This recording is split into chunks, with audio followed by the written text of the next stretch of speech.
The most powerful weapons of the ancient world were not made of bronze or iron. They were made of water and earth.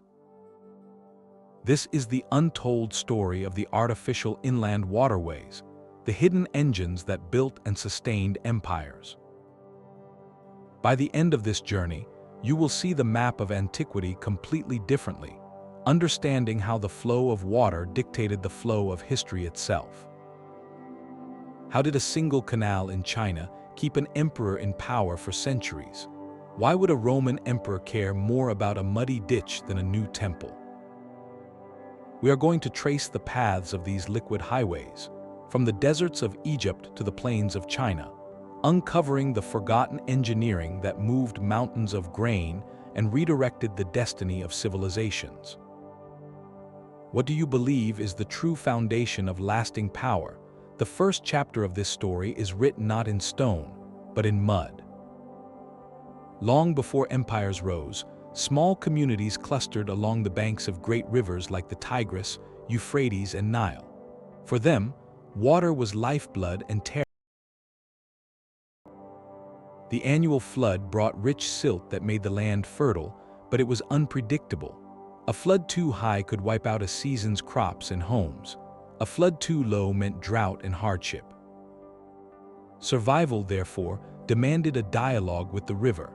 The earliest farmers began a simple, revolutionary practice.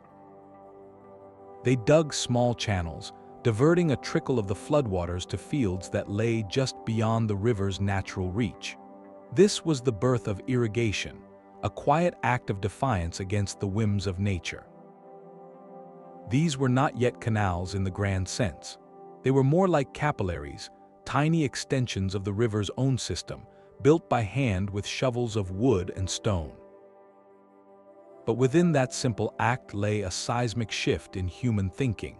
It was the moment we stopped just living with our environment and started trying to engineer it.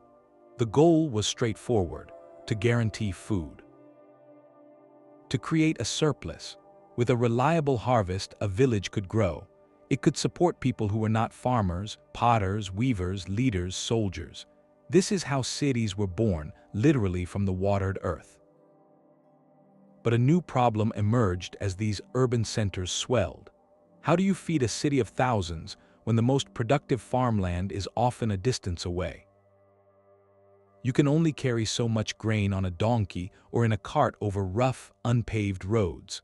The solution, however, was flowing right past them.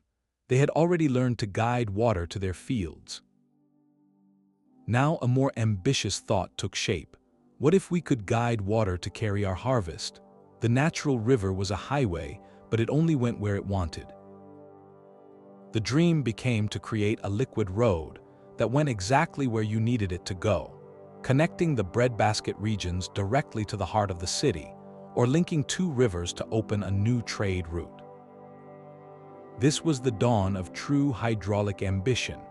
It was no longer just about survival, but about logistics, economics, and control. Leaders looked at the landscape and began to see not just what was there, but what could be. They saw the potential to stitch their territory together with waterways, to move armies swiftly, to centralize power by controlling the flow of essential goods.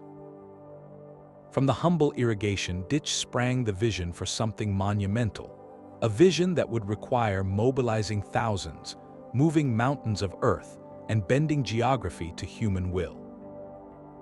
This was the foundational idea that would echo through the ages, from the sun-baked plains of Mesopotamia to the courts of Chinese emperors. The question was no longer if it could be done, but who would be bold enough to try it first. That ambition found its most breathtaking expression far to the east, in a land of rivers and mountains. There, an engineering marvel emerged that would stand for over 1,000 years as the longest artificial waterway ever built. The Grand Canal of China was not a single ditch dug in a season. It was a slow, deliberate stitching together of the empire's geography, a project that spanned dynasties and consumed the labor of generations. Think of it not as a canal, but as the central nervous system of an entire civilization. Its primary purpose was starkly practical, born from a pressing imperial problem. The political heart of China, the capital cities in the arid north, were powerful but hungry. The true agricultural wealth, the vast rice-producing lands, lay far to the south in the lush Yangtze River basin. Moving enough grain north to feed the capital's armies, bureaucrats, and citizens was a monumental logistical nightmare. Overland routes were slow, expensive, and vulnerable. Coastal sea routes were treacherous. The solution was to turn the land itself into a liquid highway. Beginning in earnest during the Sui dynasty, emperors launched a project of unimaginable scale, linking existing rivers and lakes by carving out new channels across hundreds of miles. The goal was to create a continuous, protected inland route from the fertile south to the political north. Historian Mark described the effect perfectly, saying it turned the geography of China inside out. Suddenly, the arid north could depend entirely on the agricultural surplus of the humid south. This was economic and strategic genius. The Grand Canal became the empire's lifeline.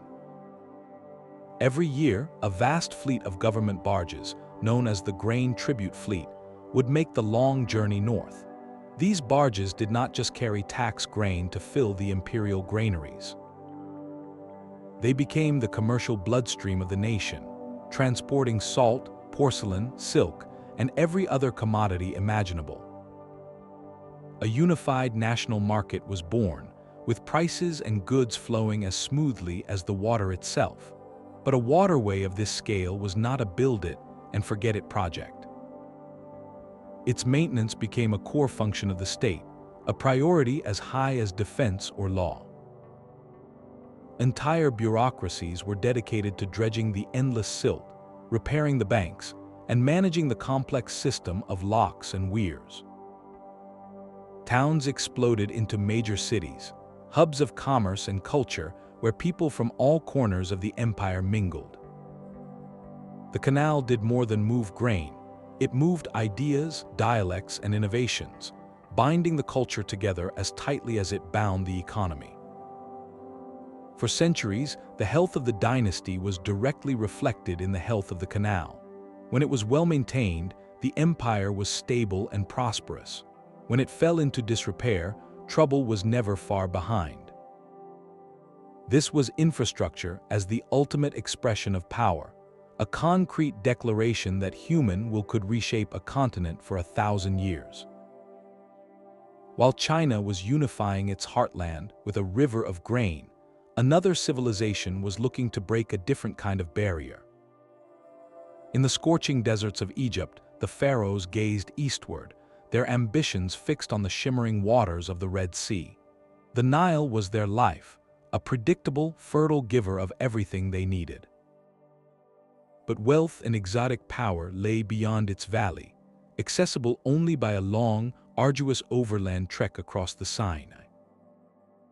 The dream was audacious: to cut a liquid shortcut, to link the familiar bounty of the Nile directly to the lucrative maritime trade routes of the East. This was the genesis of the Canal of the Pharaohs, an idea so compelling it would be resurrected again and again across nearly 2,000 years. The target was the legendary land of Punt, a source of myrrh, frankincense, ebony, gold, and exotic animals. Reaching it by sea meant sailing from a Red Sea port, but getting Egyptian ships to that coast was the problem. They would have to be built on the Nile, disassembled, dragged in pieces across the desert by oxen and human labor, and then reassembled on the Red Sea shore. It was a monumental, inefficient hassle. The solution, as early as the Middle Kingdom, was to let the water do the heavy lifting. The plan was to excavate a channel through the natural depression of the Wadi, connecting a branch of the Nile to the Bitter Lakes, and from there to the Red Sea. On a map, it makes perfect strategic sense, a direct line for commerce. On the ground, it was a war against geography. This was not a single, triumphant construction project like a pyramid. It was a saga of stubborn determination against a relentless enemy, silt. The desert sands, blown by the wind and washed by occasional floods, constantly threatened to choke the channel. Maintaining it required a permanent, dedicated workforce for dredging, a continuous drain on royal resources. We see evidence of pharaohs like the Third, and much later, the Persian conqueror the First, proudly commemorating the canal's restoration, boasting of ships sailing from Egypt to Persia upon its waters. Each inscription is a testament to a temporary victory in an endless battle. The canal would function for a time, bringing its treasures, cinnamon from the east, ivory and incense from the south, directly into the Nile's commercial network. Then, inevitably, as political will wavered or resources were diverted, the sands would slowly reclaim it, and the dream would lie dormant, waiting for the next ruler with the vision and the treasury to dig it out once more. This cycle of construction and decay reveals something profound. The economic desire was permanent, even if the canal was not. The potential rewards were so immense that generation after generation looked at that dry trench in the desert and saw not a failed ditch, but a golden highway. It was a prelude to globalization, an ancient understanding that the true power lay not just in what you possessed, but in controlling the routes that connected you to what others possessed. The Canal of the Pharaohs, in its fits and starts, prefigured the Suez Canal by. It was the same geographical insight, that shortening a maritime route by even a few hundred miles could transform a regional kingdom into an international trading hub. While it never achieved the permanent, transformative status of China's Grand Canal, its persistent ghost on the landscape stands as a powerful reminder. It shows that the urge to rewire the world's geography for economic gain is not a modern impulse, but a very ancient one, born in the minds of kings who studied the empty desert and envisioned a river of gold. Across the continent, another ruler stared at a different map with a similar, world-altering vision.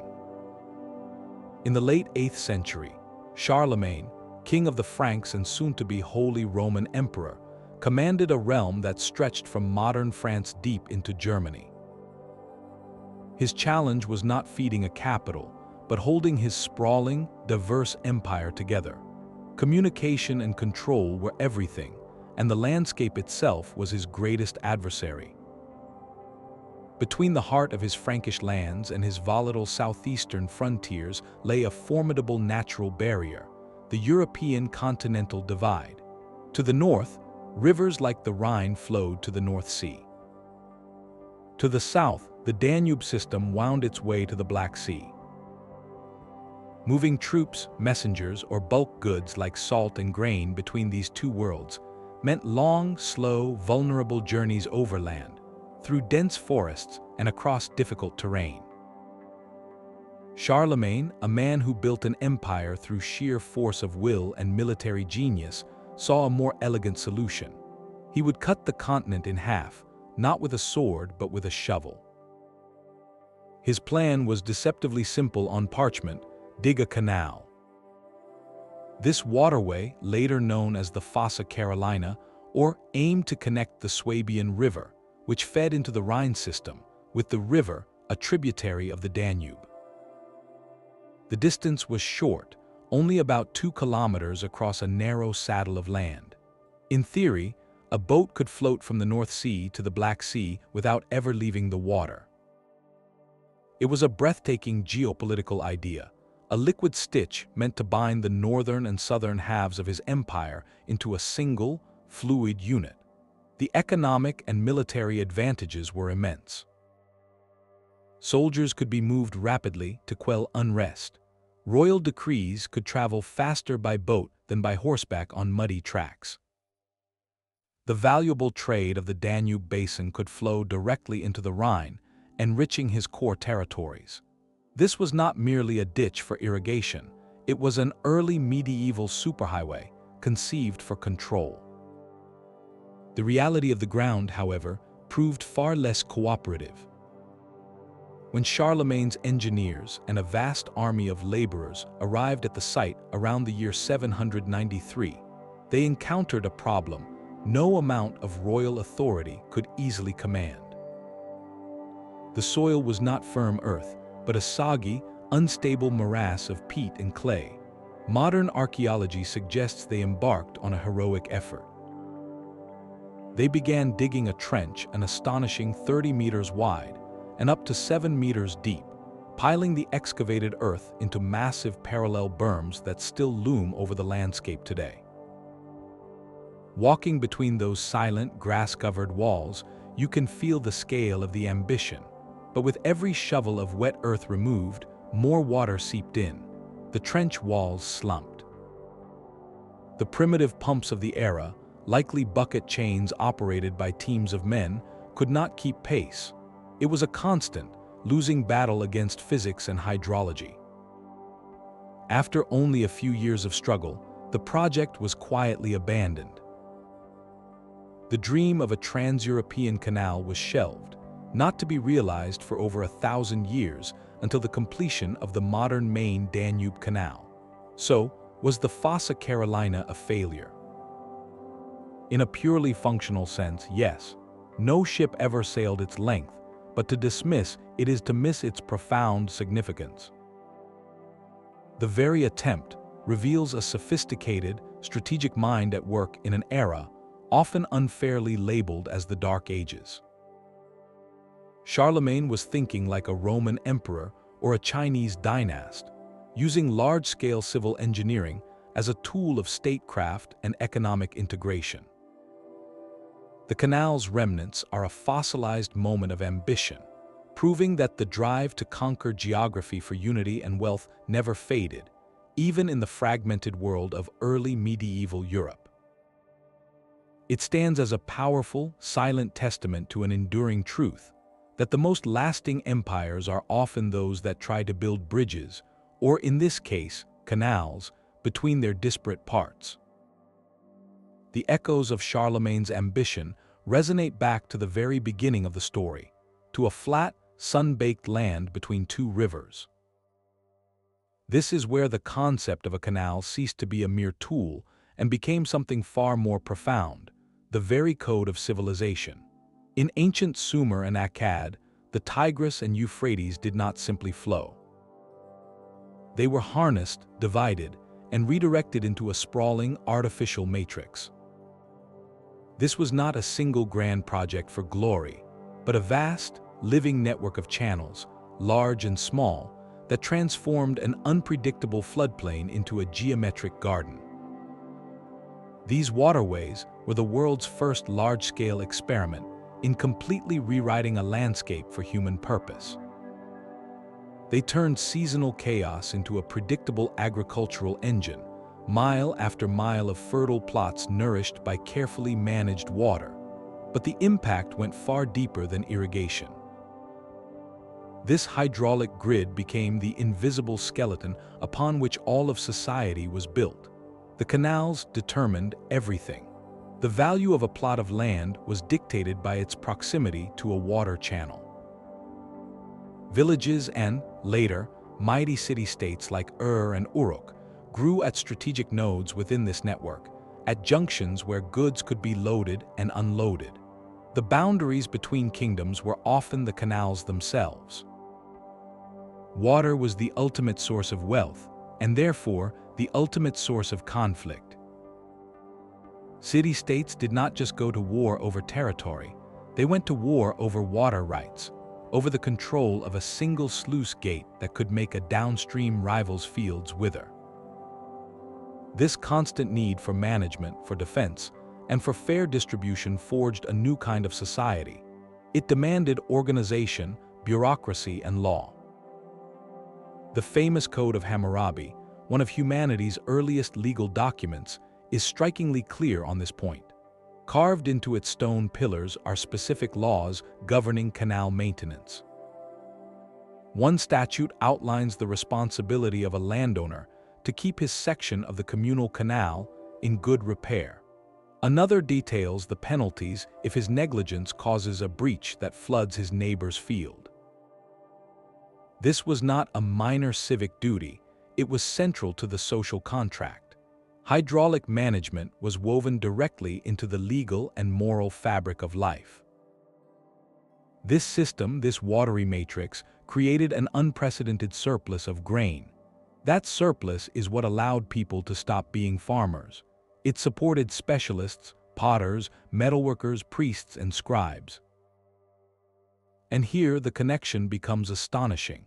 The very invention of writing, cuneiform, those wedge-shaped marks pressed into clay tablets, likely evolved to manage the economic complexity this canal system created. The earliest tablets are not poetry or history. They are inventories, receipts, and ration lists, meticulously tracking the storage and distribution of grain from temple granaries that were full precisely because of the irrigated fields. So in Mesopotamia, canals were far more than infrastructure. They were the operating system for an entire civilization. They encoded the rules of economics, law, and power directly into the landscape. Every field, every city wall, every legal judgment, and every written symbol can be traced back to the fundamental need to control the flow of water. This was the original blueprint, proving that to shape the path of a river is to shape the destiny of humankind. The blueprint for these waterways was drawn in the minds of engineers who faced a landscape with nothing but human hands and sheer intellect. They had no diesel excavators, no laser-guided levels, no computer models. Their most powerful tool was a deep, patient understanding of water itself. The first and most critical step was seeing the land not as it was, but as it needed to be. Before a single shovel struck earth, surveyors walked the proposed route with ingenious instruments. The Roman, a long wooden bench with a water-level groove, could detect the faintest slope over great distances. The across-shaped device with plumb lines allowed them to lay out perfectly straight lines and right angles across the countryside. They were essentially drawing in the dirt with geometry, calculating the all-important gradient. This was the silent, invisible genius behind every successful canal, getting the slope just right. Water is a stubborn traveler. If the channel is too steep, the current becomes a torrent, scouring away the banks and destroying the waterway from within. If it is too gentle, the water loses its energy, dropping all the silt and sediment it carries, slowly choking its own path. The ideal was a barely perceptible decline, a whisper of a slope that kept the water moving lazily but persistently, just enough to carry a laden barge. Achieving this over 50 or 100 miles through hills and valleys was a triumph of observational science. Once the path was set, the real work began, moving unimaginable volumes of earth. The primary tool was the same for the simple shovel wielded by thousands. Labor was organized with military precision, often by conscripted farmers during the agricultural off-season or by dedicated corps of workers. To lift water for irrigation or to drain flooded trenches, they devised elegant machines. The Egyptian shaduf, a counterweighted bucket on a pole, was a ubiquitous sight along the Nile. More complex was the water screw, or Archimedes' screw, a spiral within a cylinder that could lift water efficiently when turned. In places like Syria, massive wooden water wheels, called norias, were powered by the river's own current to lift water high into irrigation channels. These were the pumps of the ancient world. But what about when the canal met a hill? One solution, seen in ancient China, was the flash lock. This was a single wooden gate built across the canal. A barge would sail up to the gate, which would then be opened suddenly, releasing a controlled surge of water that would lift the vessel over the shallow rise. It was a simple yet effective precursor to the modern multi-chamber lock. For controlling the flow itself, engineers built weirs and diversion dams, often using woven baskets of reeds filled with stones, a flexible and durable technique. And when they needed to build in water, the Romans possessed a secret weapon, opus. This was a hydraulic concrete made from volcanic ash, lime, and rubble that could harden even when submerged. It allowed them to construct durable canal linings, harbor walls, and aqueduct foundations that the erosive power of water for centuries. This was not magic, it was applied chemistry. Each of these techniques represents a dialogue with the environment, a clever workaround born from necessity. Together, they formed a toolkit that allowed human ambition to confront and redirect the flow of continents.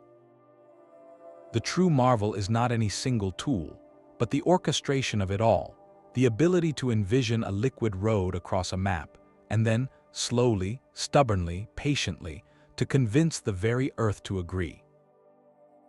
The silent, geometric lines of these waterways did not draw themselves upon the earth. For every elegant curve of a canal bank, there was a line of people, stretching to the horizon, moving mountains of soil one basket at a time. The true foundation of these geographic miracles was not just engineering, but an immense and often overlooked human equation. Who built them? The answer reveals a world where water was power, and power had a price. Construction on this scale required a mobilization of labor that rivaled the mustering of an army. Across cultures, a similar pattern emerged, a mix of obligation, coercion, and necessity. In China, the Grand Canal was quite literally paved with the toil of millions. Peasant farmers, conscripted under the labor system, were required to give a set number of days each year to state projects. For the canal, this meant leaving their own fields for months, traveling vast distances to work sites, and facing conditions that historical records describe with sobering brevity. Accounts speak of exhaustion, of illness in crowded, makeshift camps, and of a profound human cost. It was a form of economic taxation paid not with grain, but with sweat and time, channeling the energy of an entire agricultural society into digging a ditch that would carry that society's surplus away to the capital. In Egypt, the rhythm was tied to the Nile's own calendar. The annual flood made farming impossible for a period, creating a natural off-season. Pharaohs and administrators harnessed this idle workforce, organizing compulsory labor drafts to maintain irrigation networks or work on monumental projects. It was a pragmatic use of time, but still a demand placed upon the populace by the state. In the Roman world, the labor pool could be more diverse, blending paid skilled engineers, military detachments tasked with construction, and enslaved individuals performing the most grueling tasks. Each of these systems created a construction site that was a microcosm of the empire itself, a stark hierarchy under the open sky. The engineer with his plans, the overseer with his whip, and the endless chain of laborers ankle-deep in mud. This mobilization was perhaps the most direct form of economic redistribution imaginable. It took human energy from every corner of the realm and concentrated it into reshaping the landscape itself. The benefits of this transformation, the stable grain prices, the flourishing trade cities, the centralized power, would accrue to the state and the elite for generations. The laborers, however, often returned to their villages with little more than the memory of hardship. Their names are lost to history, but their collective effort is etched permanently into the geography of continents. To walk along an ancient canal today is to walk atop a monument not just to a king's ambition, but to the quiet, immense sacrifice of countless unknown individuals. Their story compels us to ask a difficult but essential question, one that echoes through all of human history. How do we measure progress? Is it only by the grandeur of what is built? Or must we also account for the weight borne by those who lifted the stones? This silent, liquid network did more than just connect places. It fundamentally rewrote the rules of commerce itself. In the ancient world, the cost of moving something was often the single greatest barrier to its value.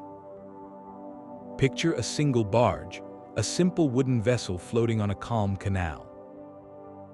That one boat could carry a load that would require hundreds of ox-drawn carts, an entire caravan stretching for miles along a rutted, dangerous road. The difference in cost was not just significant, it was transformative. Overland transport was so astronomically expensive that it essentially imprisoned economies. Grain, timber, stone, these were the foundational materials of civilization, but they were heavy and bulky. Moving them more than a few dozen miles by land could double or triple their price, making them impractical for trade. A canal changed that equation overnight. Suddenly, that mountain of grain from a distant province was not a local surplus to be stored or wasted. It was a viable commodity. The waterway turned what was once geographically trapped into something mobile and valuable. This triggered a powerful economic chain reaction known as regional specialization. Before a canal, every community had to be largely self-sufficient, growing its own food, making its own tools, producing its own pottery. It was a fragile, insular way of life. But with a cheap, reliable water highway, a town located near a rich clay deposit could stop trying to be mediocre farmers. Instead, they could focus entirely on becoming master potters, producing ceramics in such volume and quality that they could trade them up and down the waterway. They could do this because they now had confidence that the grain they did not grow could be imported from the fertile plains now connected to them. Another region, blessed with dense forests, could specialize in timber and shipbuilding. Another, with skilled metalworkers, could focus on tools and weapons. The canal allowed each place to play to its unique strength, creating an interdependent economic web that was far more productive and resilient than any isolated village could ever be. For the crowded cities at the end of these supply lines, the effect was stability. A local drought or a poor harvest no longer had to mean famine and skyrocketing bread prices. When the local fields failed, officials could simply send word up the canal, and within weeks, barges laden with grain from a region that had enjoyed good rains would arrive at the city docks. The canal acted as a geographic insurance policy, smoothing out the volatile bumps of local agriculture and creating a more predictable, secure food supply for urban populations. This reliability was the bedrock upon which complex urban societies could grow and thrive. And where the water met the land, new worlds were born. A simple junction, a place where a canal met a river or where two artificial channels crossed, was no longer just a point on a map. It became a magnetic hub for human activity. These spots naturally evolved into market towns. Here, goods were transferred from barge to cart for final distribution, or from one water route to another. Warehouses sprang up to store commodities. Innkeepers and taverns catered to the boatmen and merchants. Craftsmen and financiers set up shop to serve this constant flow of commerce. Places like this were not planned as grand capitals. They emerged organically from the flow of trade, becoming bustling centers of exchange, negotiation, and innovation. In essence, the canal did not just transport goods, it manufactured entire economic ecosystems. It took the raw constraint of distance and reshaped it into a conduit for connection, weaving once isolated local economies into a single, integrated regional system. This was the quiet birth of a unified market, an ancient globalization where the price of pottery in one city could be directly influenced by the harvest yield in a province 100 miles away. all because of a ditch full of water. The water that fed the fields also fed the throne. In the ancient world, control over a canal was not merely an administrative task, it was the very essence of political power. Scholars have long noted a compelling idea that the earliest states may have formed not just to manage people, but to manage water. This concept suggests an intimate, undeniable link. Whoever dictated the flow of irrigation channels held the life of the community in their hands. A ruler could present themselves as a benevolent provider, the one who harnessed chaotic floods and brought fertile order to the land. Monumental inscriptions from Mesopotamia to China are filled with such claims, kings boasting of digging canals to nourish their people. This was public relations on a scale, transforming hard labor into a narrative of divine or royal generosity. But behind this narrative lay a more practical and potent reality. To keep a vast hydraulic network functioning required an apparatus of control. It demanded a centralized bureaucracy to survey the channels, to organize the thousands of laborers for annual dredging, and to allocate water rights fairly, or at least. This bureaucracy, with its scribes and overseers, became the skeletal structure of the state itself. The need to manage water created the very administrative machinery that then extended its reach into tax collection, law, and defense. Power flowed along the same channels as the water, from the center outward. This system also forged chains of dependency that bound the empire together. A distant, fertile province might have a rebellious spirit, but if all its harvest had to travel a single, state-maintained canal to reach any meaningful market, its economic fate was tied to the capital. The province produced the grain, but the central authority controlled the pipeline. To cut off that pipeline was to wield a weapon more devastating than any army. A blocked canal could silently strangle a region into submission without a single battle. Conversely, the promise of maintained waterways and secure trade was a powerful incentive for loyalty. These artificial rivers were, therefore, never neutral. They were carefully designed instruments of statecraft.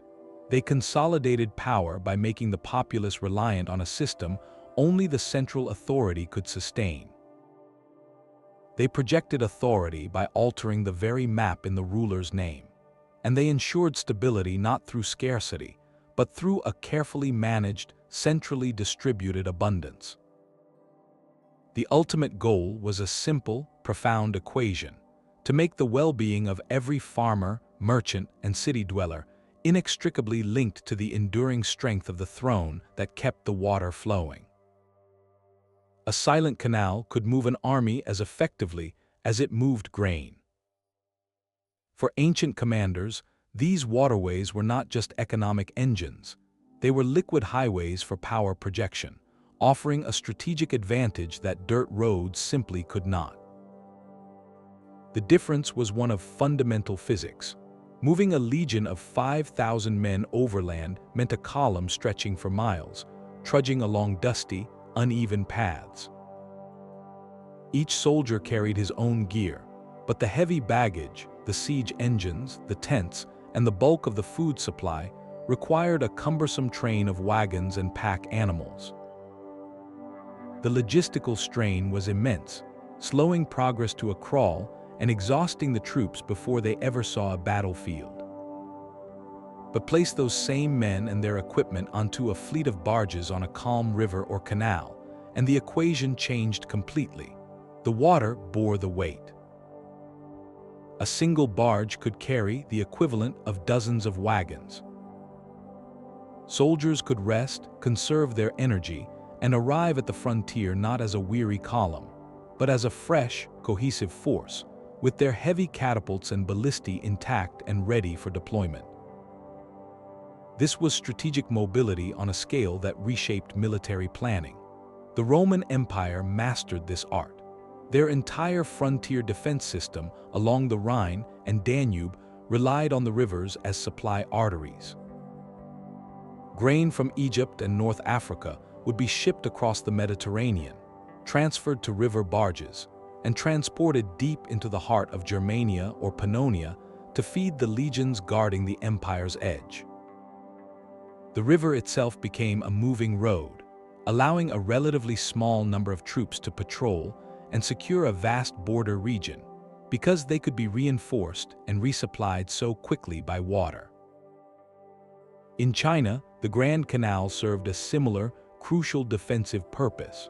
Nomadic threats from the northern steppes were a constant concern for dynasties.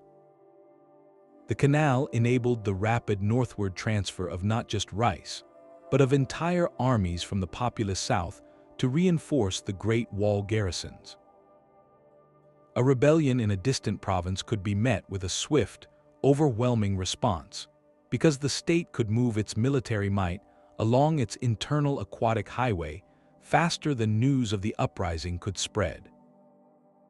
This gave the central authority a decisive reaction time advantage. Because of this, control of a key waterway became a primary military objective in any conflict. An enemy force that captured a critical canal junction could paralyze an empire's internal communications and cripple its ability to shift troops. Conversely, losing control of your own canals meant your armies were stranded, your supply lines cut. Canals also served as ready-made fortifications. A wide, engineered channel could act as a formidable defensive moat, protecting a city's flank or delineating a clear, difficult-to-cross border. The Fossa Carolina, Charlemagne's ambitious project, was as much about creating a barrier against Slavic tribes as it was about connecting trade routes. This dual nature, civilian and military, is what made these waterways the ultimate strategic asset. They were the circulatory system for both commerce and coercion. A state that maintained its canals could feed its people and project its power with the same infrastructure, weaving economic prosperity and military security into a single, unbreakable strand. It embodies a timeless principle of geopolitics, one that holds true from the Roman frontiers to modern global supply chains, that the pathways of sustenance are also the pathways of strength and logistics. In the end, often write the first draft of history, but the most valuable cargo on these waterways was intangible. Beyond the sacks of grain and bolts of silk, canals carried something far more potent: ideas. They became the central nervous system for the circulation of culture, belief, and innovation, a slow-moving internet that connected distant minds. Every merchant on a barge was a potential storyteller. Every pilgrim traveling to a sacred site was a carrier of doctrine. The waterway itself was neutral, a passive channel, but the people floating upon it were alive with stories, songs, and technologies, creating a constant, low-grade exchange that seeped into the banks of every town it touched. Consider the journey of Buddhism from its birthplace in India into the heart of China. This was not a conquest by armies, but a quiet infiltration along trade routes. Monks seeking to spread the teachings of the Buddha found safe and reliable passage on the barges of the Grand Canal.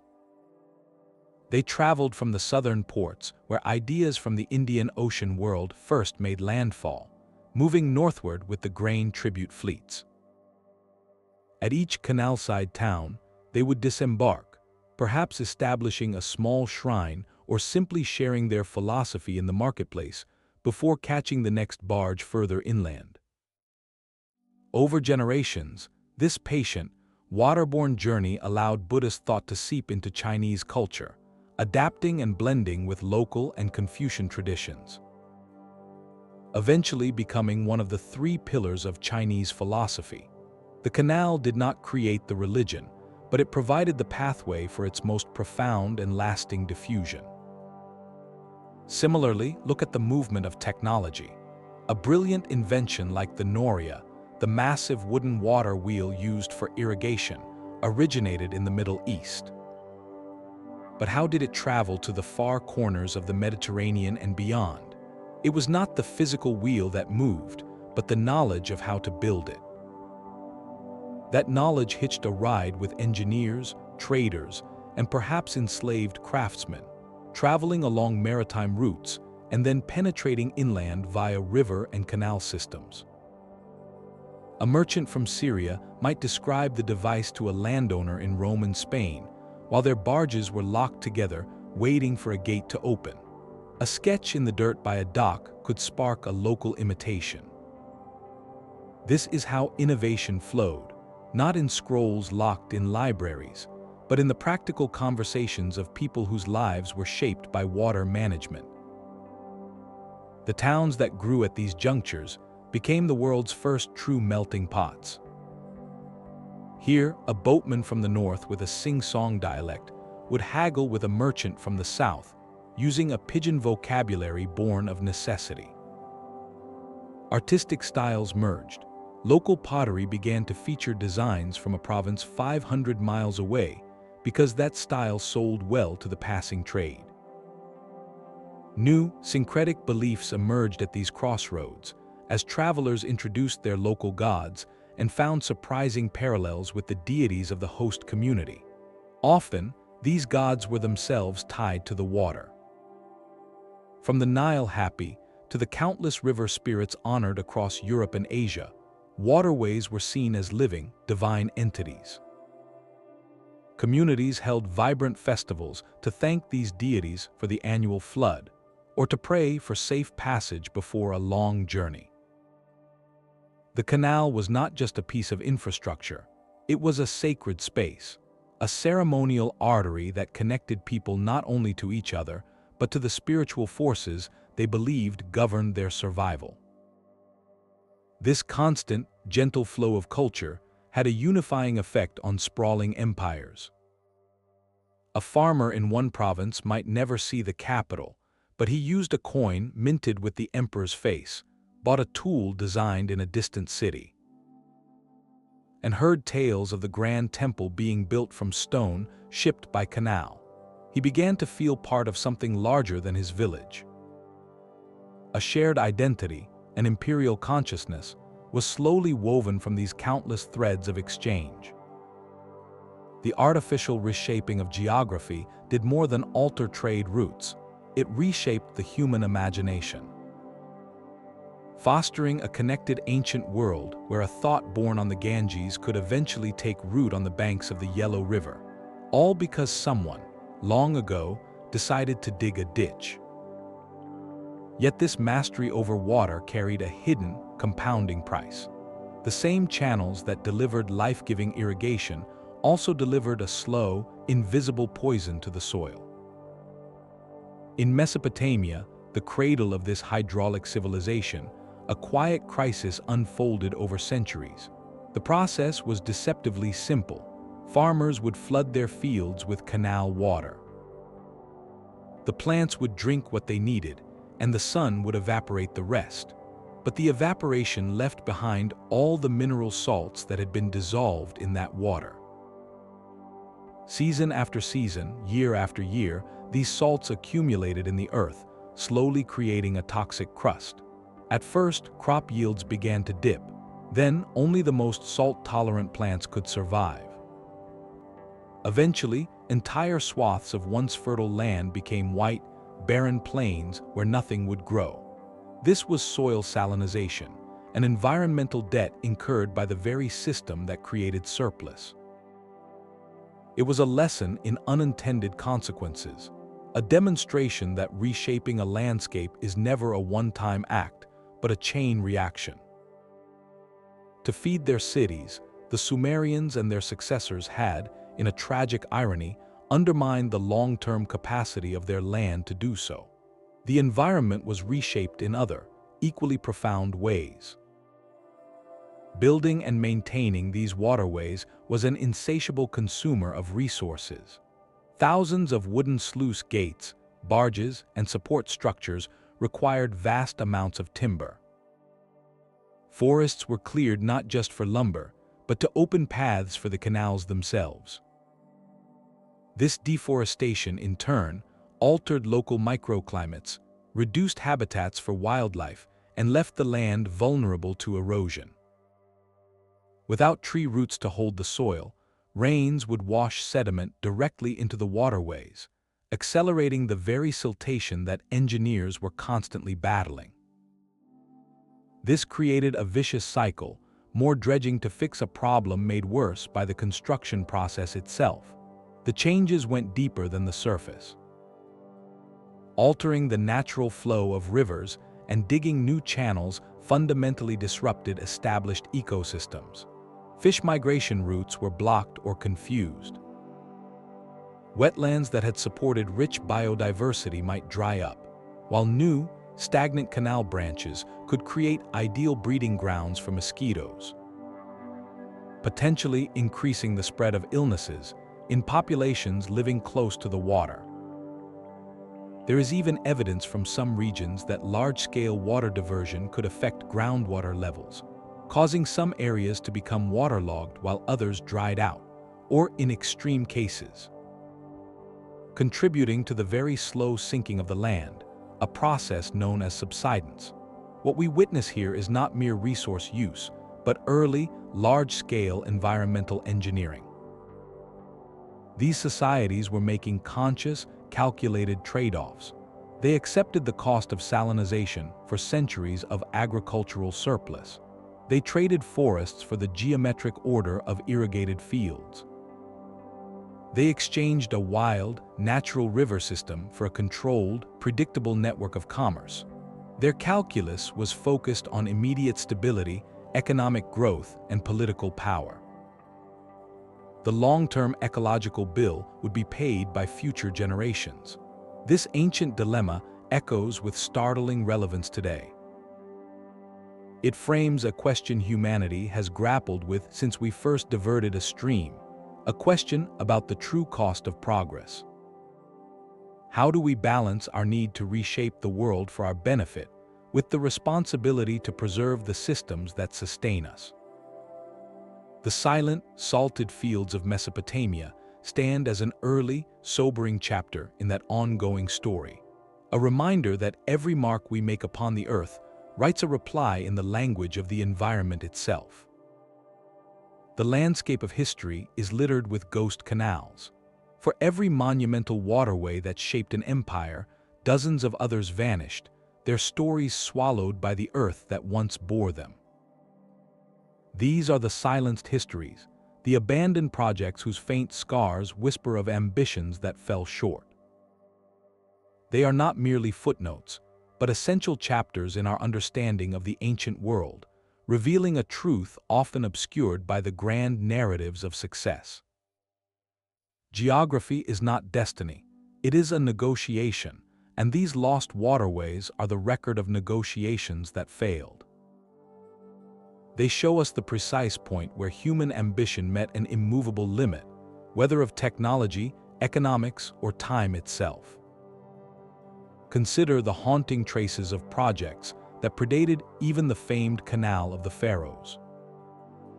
Cuneiform tablets and later Greek historians speak of Persian kings, following their conquest of Egypt, attempting to complete a direct Nile to Red Sea link.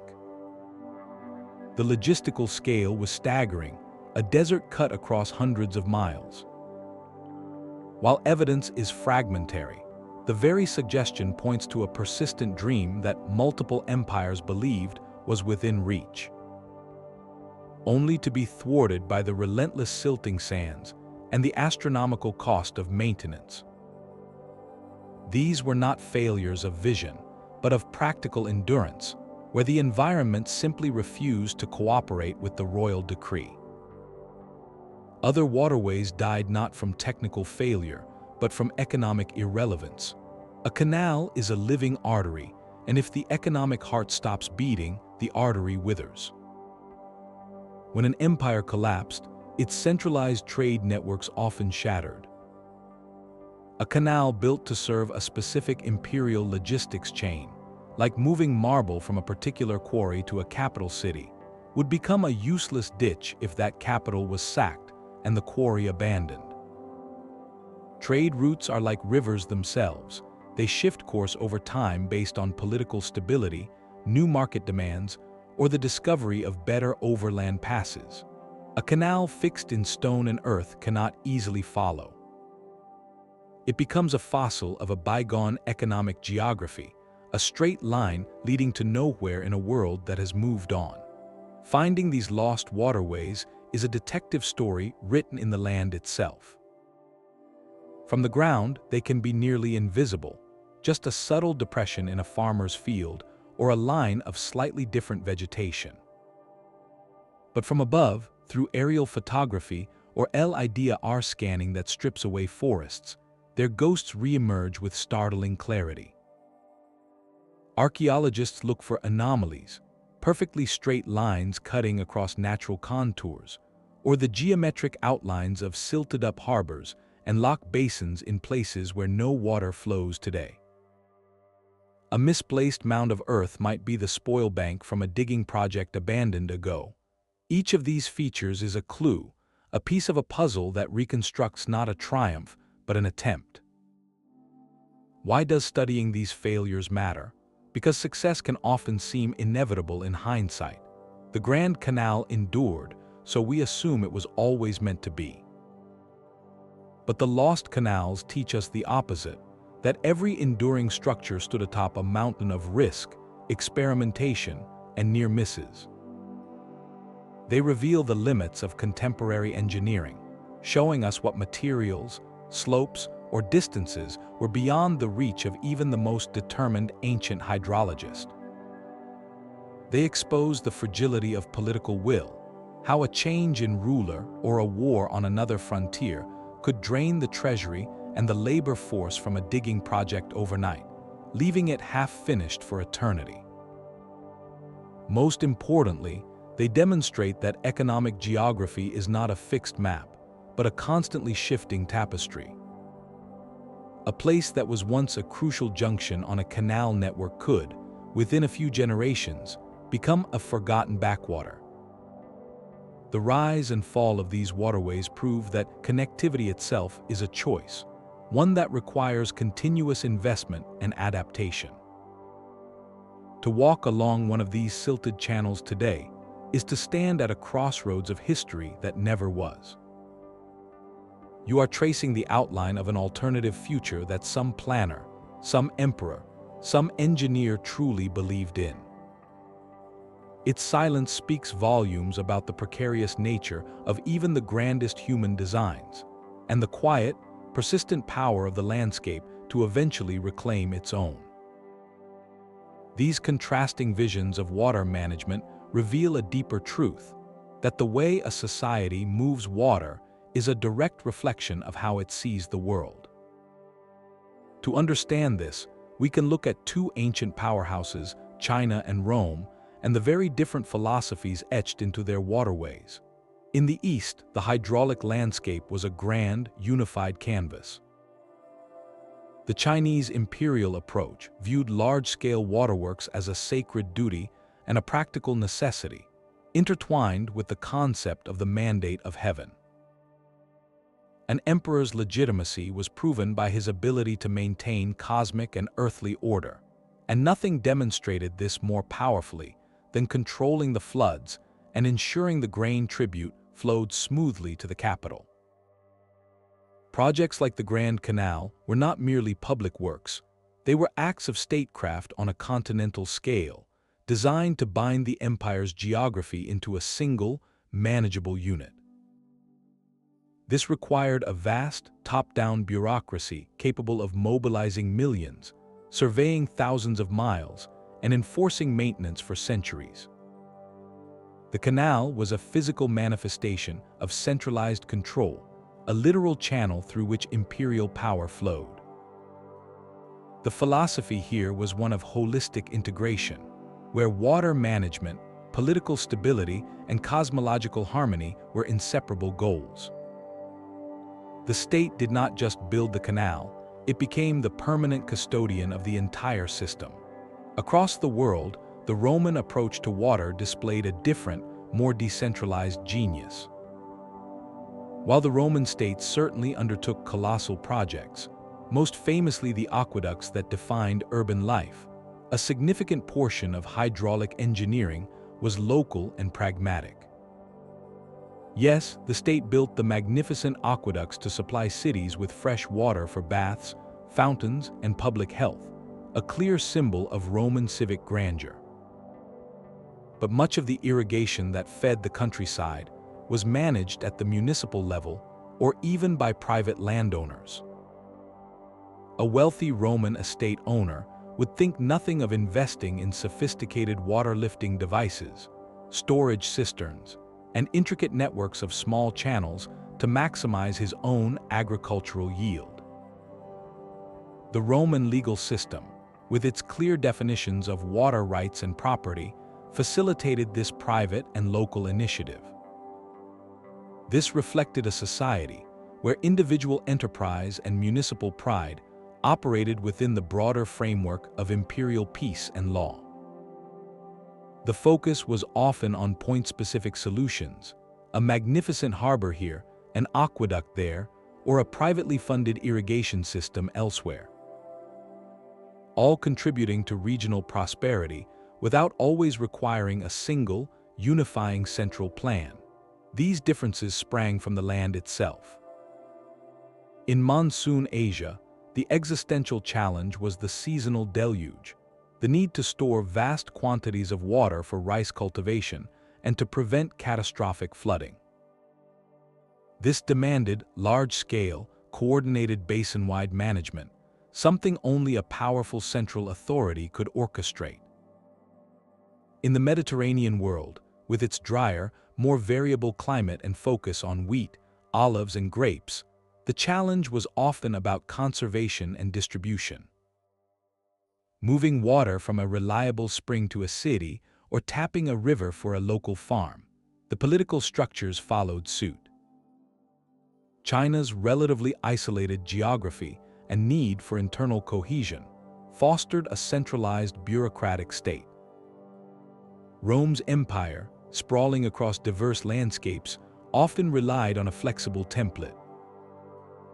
Imposing core infrastructure like roads and aqueducts while allowing local regions considerable autonomy in their day-to-day water management. So, was one system superior? That is the wrong question. Each was a brilliant adaptation to its own environment and social order. The Chinese model created breathtaking continuity and internal economic unity. The Roman model fostered local innovation and resilience within a vast network. One imprinted the will of the emperor onto the rivers. The other wove the needs of the city, the soldier, and the farmer into the landscape. Both philosophies, in their own way, prove that when we dig a canal or build an aqueduct, we are not just moving water, we are pouring our deepest societal values into the earth, where they shape the flow of history long after the engineers have gone. The earth itself was the first and most demanding partner in every hydraulic enterprise. Before any blueprint could be drawn, the ancient engineer had to become a student of the land, reading its subtle language of slopes, soils, and stone. Their greatest triumphs were not impositions of will upon a blank slate, but brilliant collaborations with the existing geography. They learned to think like water, seeking the path of least resistance.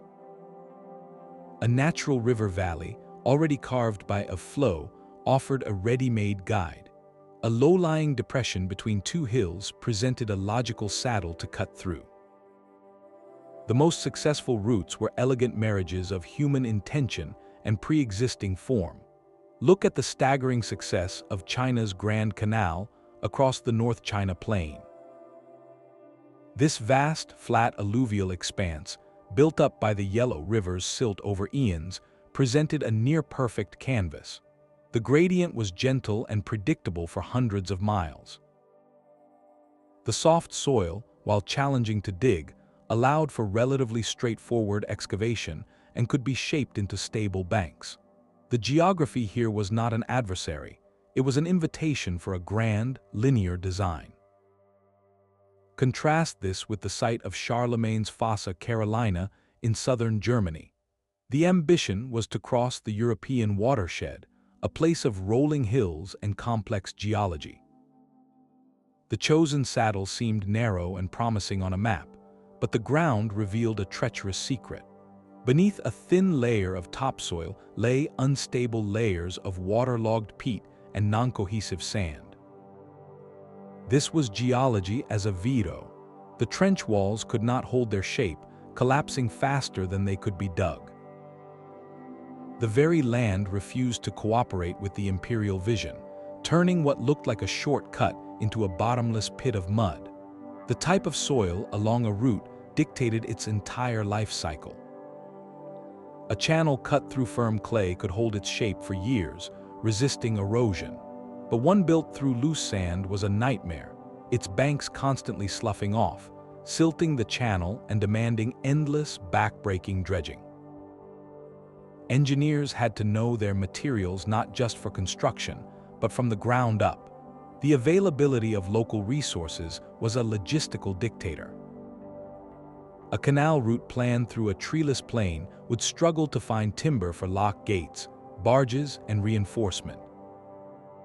A path crossing rocky terrain might provide excellent stone for lining critical sections or building aqueducts, but would also make the initial digging brutally slow and difficult.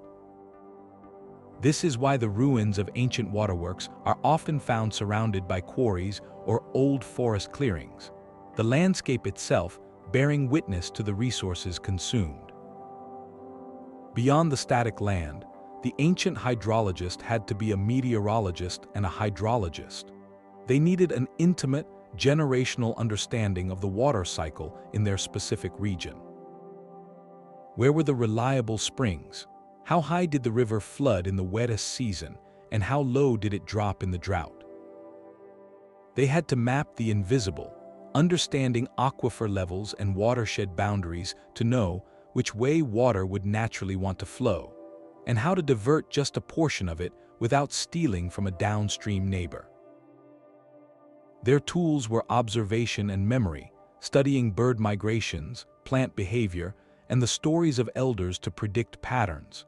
A successful canal was, therefore, a deep dialogue with place. It was not built in spite of the geography, but through it. The engineer's genius lay in identifying where the land's own tendencies could be coaxed into alignment with human need. They turned a steady, gentle slope into a gravitational guide for barges. They used a bedrock outcrop as a natural anchor for a dam.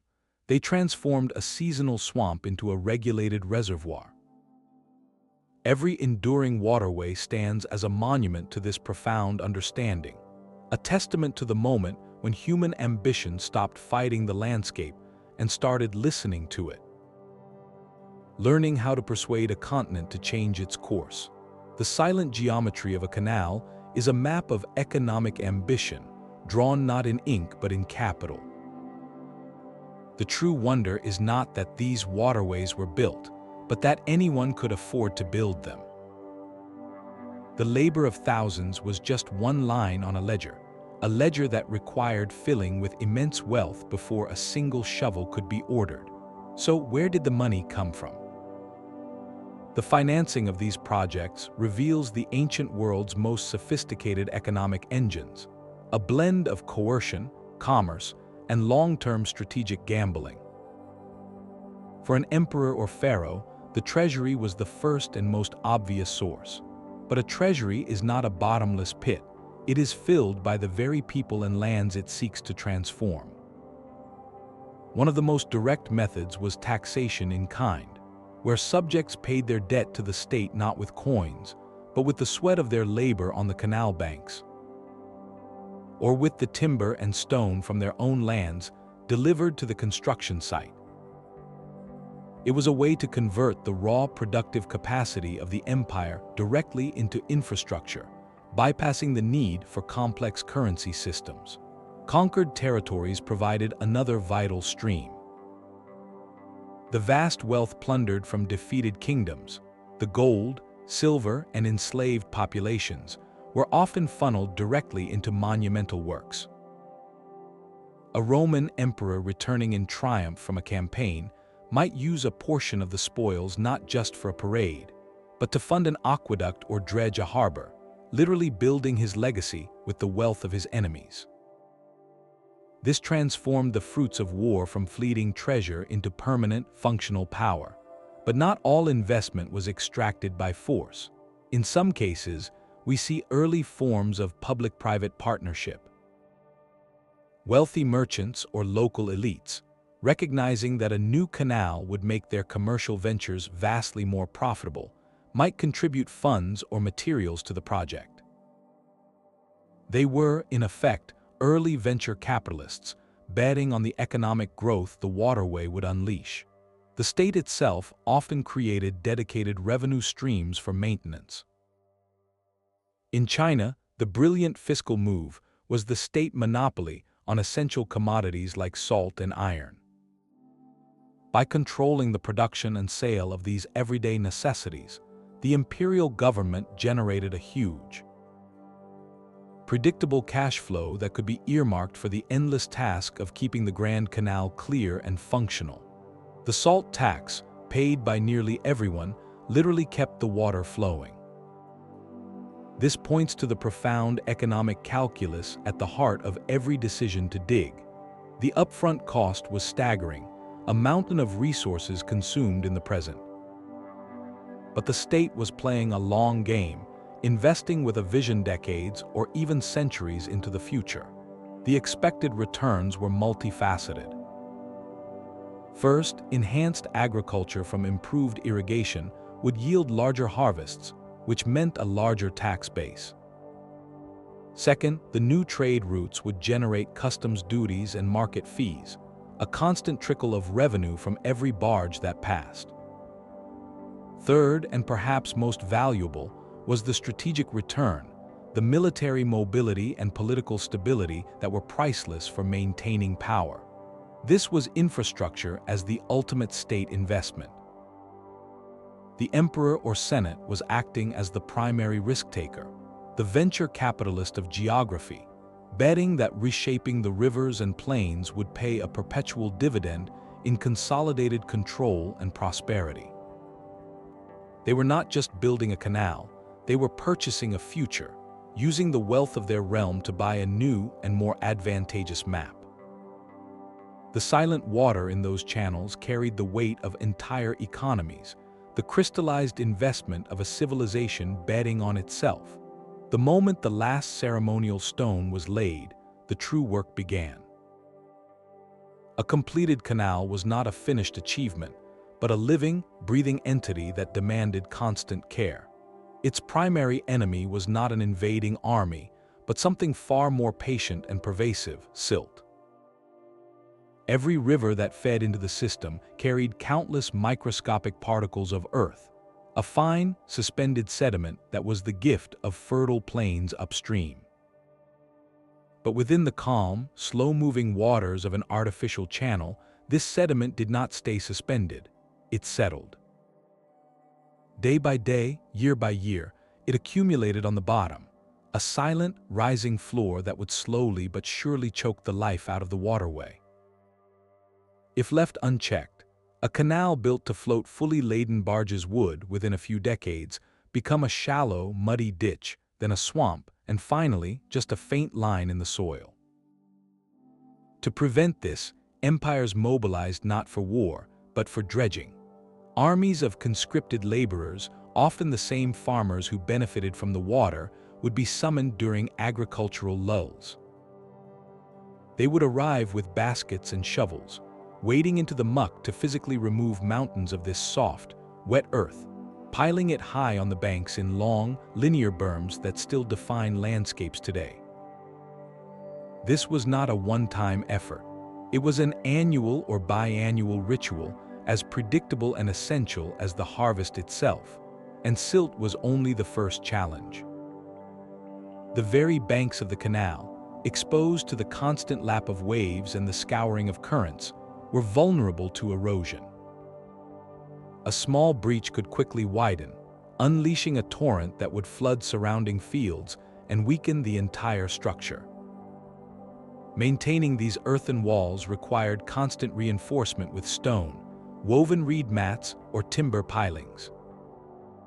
Then there were the engineered components, the wooden sluice gates that regulated flow, the intricate lock mechanisms that raised and lowered boats, the weirs that controlled water levels. Made of wood and stone, these were points of high stress, subject to relentless pressure and rot. They required teams of specialized carpenters and masons for ongoing inspection and repair, a permanent technical corps dedicated to the waterway's health. In colder northern climates, a different adversary emerged each winter: ice. As water froze, it expanded with tremendous force, capable of cracking stone linings and crushing wooden supports. Spring thaws could bring destructive ice flows, crashing into vulnerable structures. The maintenance cycle was therefore a year-round campaign, a perpetual negotiation with the elements that consumed treasure and manpower on a scale that rivaled the initial construction. This created a profound economic and administrative reality. A canal was not a capital expense, but a permanent line item in the imperial budget. The ability to fund this endless upkeep and to organize the vast labor forces required became the ultimate test of a state's strength. The history of these waterways is, in many ways, a pulse check on the empires that built them.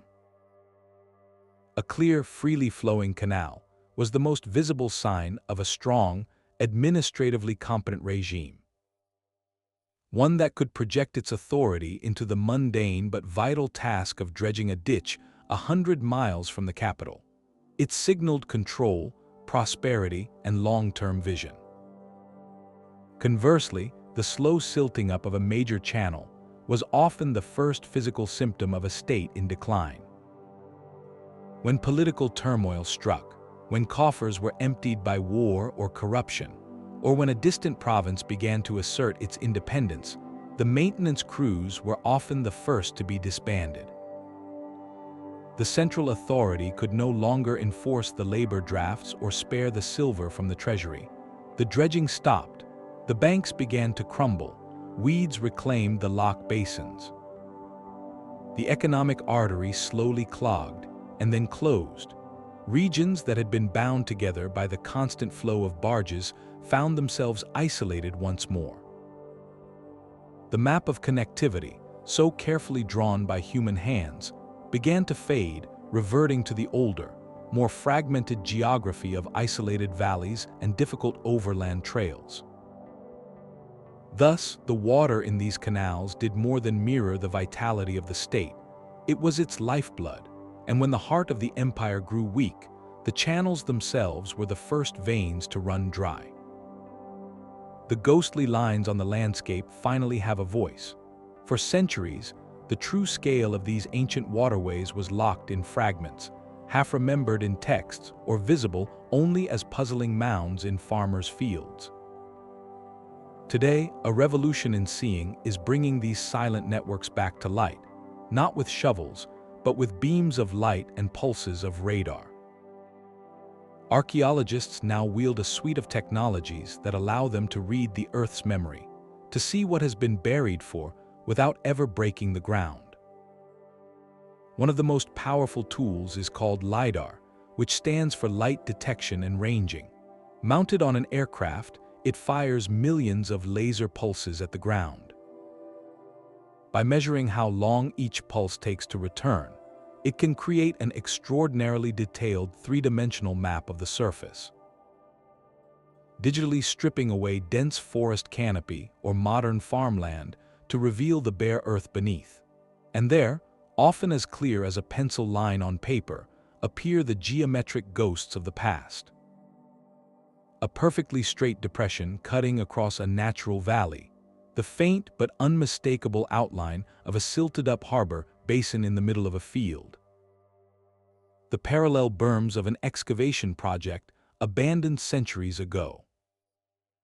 LiDAR turns the landscape itself into a historical document, revealing the full, sprawling extent of canal networks that written records only hinted at. But what if you need to see not just the shape, but the story within the soil? That is where sediment core analysis comes in.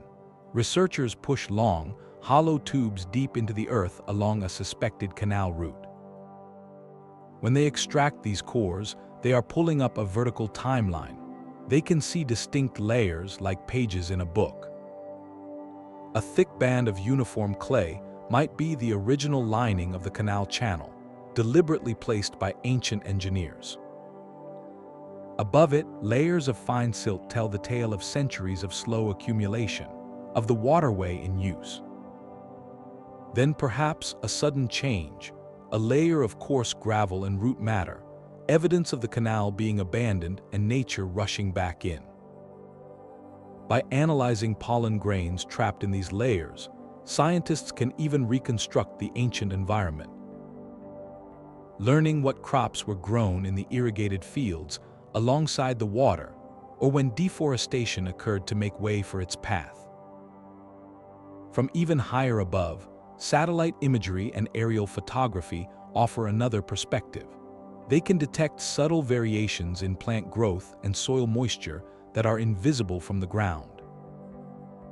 A buried stone foundation or a compacted canal bed will hold water differently than the loose soil around it. This affects how plants grow above. From the sky, these differences appear as faint lines, shadows, or discolorations in crops and grass, known as crop marks. They can trace the entire route of a vanished waterway across miles of countryside, revealing junctions, offshoots, and engineering features like diversion dams. For mapping the bones of these systems across vast areas, the view from space is unparalleled. Then there are the tools that listen to what lies below. Ground-penetrating radar sends radio waves into the earth and measures the echoes that bounce back from buried features. It is like giving the ground an ultrasound, creating a detailed picture of what is hidden. This technology can map the precise dimensions of a canal trench still filled with sediment, locate the wooden posts of a long-rotted sluice gate, or find the stone footings of a bridge that once spanned the water. Each of these technological whispers adds a new layer of certainty to what was once myth. A canal mentioned in a single line of an ancient chronicle, often dismissed as royal boasting or legend, can suddenly be confirmed as a tangible, engineered feature on the map. We can measure its width, calculate its gradient, and understand the immense labor it required. This silent testimony from the earth itself confirms the staggering sophistication and ambition of ancient hydrologists. They were not just digging ditches, they were performing geographic surgery, and now, for the first time, we can see the full scope of their scars and their triumphs upon the body of the land. But the story of these waterways was never confined to engineering manuals or tax records. It overflowed into the very stories people told, the legends they whispered to their children. These canals were so monumental, so essential to life, that they could not be understood as mere human constructions. They had to be woven into the fabric of myth, into the sacred memory of a culture. In ancient China, the ultimate culture hero was not a warrior king, but an engineer. The great, a semi-legendary figure, was celebrated not for conquering armies, but for conquering water. The myths describe a world drowned by catastrophic floods, a primal chaos. Through superhuman perseverance, spent 13 years dredging channels, redirecting rivers, and carving out the courses of China's great waterways. He did not stop the flood with a dam, he managed it with canals. This story is profoundly revealing. It presents the foundational act of Chinese civilization not as building a wall or founding a city, but as performing hydraulic engineering. Becomes the mythological archetype for every official who ever surveyed a canal route, every emperor who mobilized laborers for dredging. He legitimized the entire, immense bureaucratic effort by giving it a divine, heroic origin. The canal was not just a tool, it was the very act that brought order from chaos. 1,000 miles to the west, a Persian king understood the power of this narrative. The first, after conquering Egypt, took up the ancient dream of a Nile to Red Sea Canal. Upon its completion, he left a series of grand inscriptions. In them he does not merely state a fact, he proclaims a godlike achievement. He says, "I ordered this canal to be dug. I made it so that ships could sail from Egypt to Persia, as was my will." The language is deliberate. It frames the reopening of a waterway as an act of creation parallel to that of a deity, bringing forth a new reality by royal command. It was propaganda, yes, but of a deep and enduring kind. By linking his name to this geographic transformation, was not just recording a public works project. He was inserting himself into the eternal cycle of cosmic order, positioning himself as the latest in a line of sovereigns who commanded the elements for the benefit of their people. This awe for the power of water ran even deeper in the mythologies of the Mediterranean. Greek stories are populated by river gods, potent and often temperamental deities like Or. Nymphs were believed to inhabit every spring, stream, and grotto. These were not simply pretty tales. They were a way of explaining and respecting the immense, unpredictable force of rivers and the vital gift of fresh water. They represented the belief that these natural features were alive, possessed of a spirit and a will that demanded acknowledgement and respect. When humans began to dig canals, to divert these sacred flows, they were not just altering geography, they were negotiating with divine entities. The mythology provided a framework for that negotiation, a way to seek favor or appease the spirits whose domains they were reshaping. It turned a technical act into a sacred one. Across these cultures, the pattern is clear. The staggering effort of building and maintaining these waterways needed a story bigger than itself. The mythology served essential purposes. It legitimized the immense cost and labor by linking the project to divine will or heroic, ancestral virtue. It encoded the critical importance of water management into the cultural DNA, making the care for canals and rivers a sacred duty passed down through generations. And perhaps most beautifully, it transformed the anonymous engineer into a culture hero, and the canal from a muddy ditch into a powerful symbol. It became a story of civilization itself triumphing over the formless chaos of untamed nature, a permanent mark of human order upon the world. These legends ensured that the waterway lived on not just in the landscape, but in the very soul of the people, in the story they told about who they were and how they came to be. A single canal was a powerful tool, but the real transformation began when these waterways started talking to each other. The ancient world's economic leap forward was not sparked by one brilliant ditch, but by the moment multiple ditches were linked into a conscious, coordinated system. This was the birth of the network, where the value of each individual channel was exponentially by its connections. A canal that merely connected point A to point B was useful. But a canal that linked into a river, which fed into a seaport, which was serviced by a paved road, became something else entirely, a synapse in the empire's central nervous system. The Romans this integrated thinking with the state courier and transportation system. It was not a choice between road and river, but a masterful blend of both. An imperial messenger, or a shipment of official goods, would travel the famed Roman roads for speed overland. Then switch to a fast river barge, or a canal section to bypass difficult terrain or carry heavy loads effortlessly. This hybrid system ensured that information and vital supplies moved at the maximum possible speed across vast distances, binding the provinces to Rome with threads of water and stone. The network's genius was in its redundancy and resilience.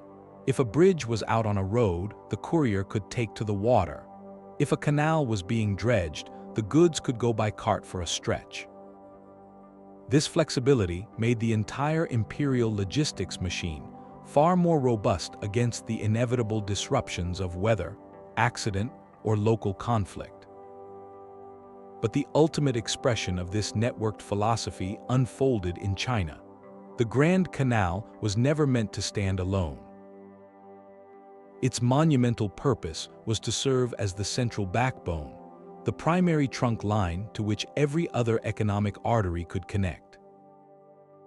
Engineers deliberately routed it to intersect with China's two great natural rivers, the Yellow River and the Yangtze. At these mighty junctions, enormous port cities swelled with activity, where goods from the canal barges were transferred to and from the deep draft river vessels. And from this central spine, a capillary system of smaller regional canals spread out like veins into the countryside, siphoning local agricultural surplus from thousands of villages into the main flow. This created a true national logistics grid. A sack of rice from a remote southern village could float on a local canal to a tributary, down the Yangtze to the Grand Canal Junction, and then north for 1,000 miles to the capital's granaries. All without leaving the water. The effect on economic costs was revolutionary. What economists call transaction costs, the friction of moving, measuring, and exchanging goods, plummeted across the entire system. Merchants could plan longer journeys with confidence. Prices for commodities began to stabilize over wider regions, because grain could flow from areas of plenty to areas of scarcity with unprecedented ease. This network did more than move things, it moved information. Market prices, new farming techniques, and stylistic trends began to ripple along these liquid highways, synchronizing the economic heartbeat of the empire. A drought in one province no longer meant isolated famine, because the network could reroute supplies from 3 other provinces. A bumper harvest in another region could quickly be exported, enriching local farmers and feeding distant cities. The system created a form of geographic insurance, absorbing local shocks and distributing both risk and reward. This transformed a collection of separate, inward-looking local economies into a single, deeply interdependent ecosystem. The prosperity of a potter in the north could now be linked to the rice yield of a farmer in the south, because the canal network made their exchange not only possible, but efficient. It demonstrated a powerful, ancient truth about infrastructure, that the whole of a connected network is always far greater than the simple sum of its individual channels. The water was the medium, but the connection was the miracle. The true measure of a canal's power was not in the water it held, but in the cargo that water could bear. These liquid highways fundamentally redefined what could be bought and sold across a continent, transforming the very nature of trade. The most vital cargo was also the most humble, grain. In Rome, the city's very survival depended on the steady pulse of wheat barges from Egypt and North Africa, floating down the Tiber to the massive warehouses of the. In China, the Grand Canal's entire purpose was to funnel the rice harvest of the Yangtze basin north to the imperial capitals. Without this cheap, reliable transport of bulk calories, cities like N, with populations nearing 1 million, could never have existed. The canal turned food from a local concern into a geopolitical instrument, allowing empires to feed their urban hearts with the produce of distant, conquered lands. Almost as essential was salt. Before refrigeration, salt was the guardian of the food supply, the only way to preserve meat and fish for long seasons. But salt sources, whether coastal salt pans or inland mines, were fixed in location. canals solved the distribution problem. In China, the state salt monopoly used the Grand Canal to ship salt from coastal producers deep into the interior. The tax revenue from this single commodity, moved so efficiently by water, became a primary fund for the canal's own maintenance. This created a perfect economic loop, the canal enabling the salt trade whose profits paid for the canal. Then came the heavy materials that built empires. Before canals, a beautiful marble from a specific quarry was essentially trapped there. The cost of hauling multi-ton blocks overland was prohibitive beyond a few dozen miles. But float that same block on a barge, and it could travel hundreds of miles. The distinctive white marble of Carrara could reach Rome via river and coastal shipping. In the east, timber for ships and palaces, and stone for walls and statues, could move from resource-rich frontiers to the construction sites of the capital. Canals allowed emperors to literally build their monuments with the best materials the empire had to offer, no matter how far away they were. This new affordability of transport also unlocked the world of luxuries. Chinese silk, a lightweight, incredibly high-value commodity, was perfect for long-distance trade. But getting it from the workshops of the East to consumers in Central Asia, or eventually Rome, was a perilous journey along the Silk Road. Canals provided a safer, initial leg of that journey. Silk could be moved in bulk from production centers to northern border markets via the Grand Canal, reducing risk and cost before the overland caravan even began. Similarly, spices from India and Southeast Asia, once they reached Chinese ports, could travel inland along the canal network to reach elite tables in the north. In the Mediterranean, fine glassware from Alexandria or perfumes from Arabia could move along river systems into the heart of Europe. By lowering the insurance cost against loss or damage, canals made these fragile, expensive items more accessible, fueling a growing culture of elite consumption and connecting tastes across continents. Perhaps the most surprising cargo was life itself. Canals enabled the transport of live goods. Fish could be kept in tanked barges, allowing species to be introduced to new regions. Exotic animals for imperial menageries, or even military horses, could be moved by water with less stress and far greater efficiency than overland drives.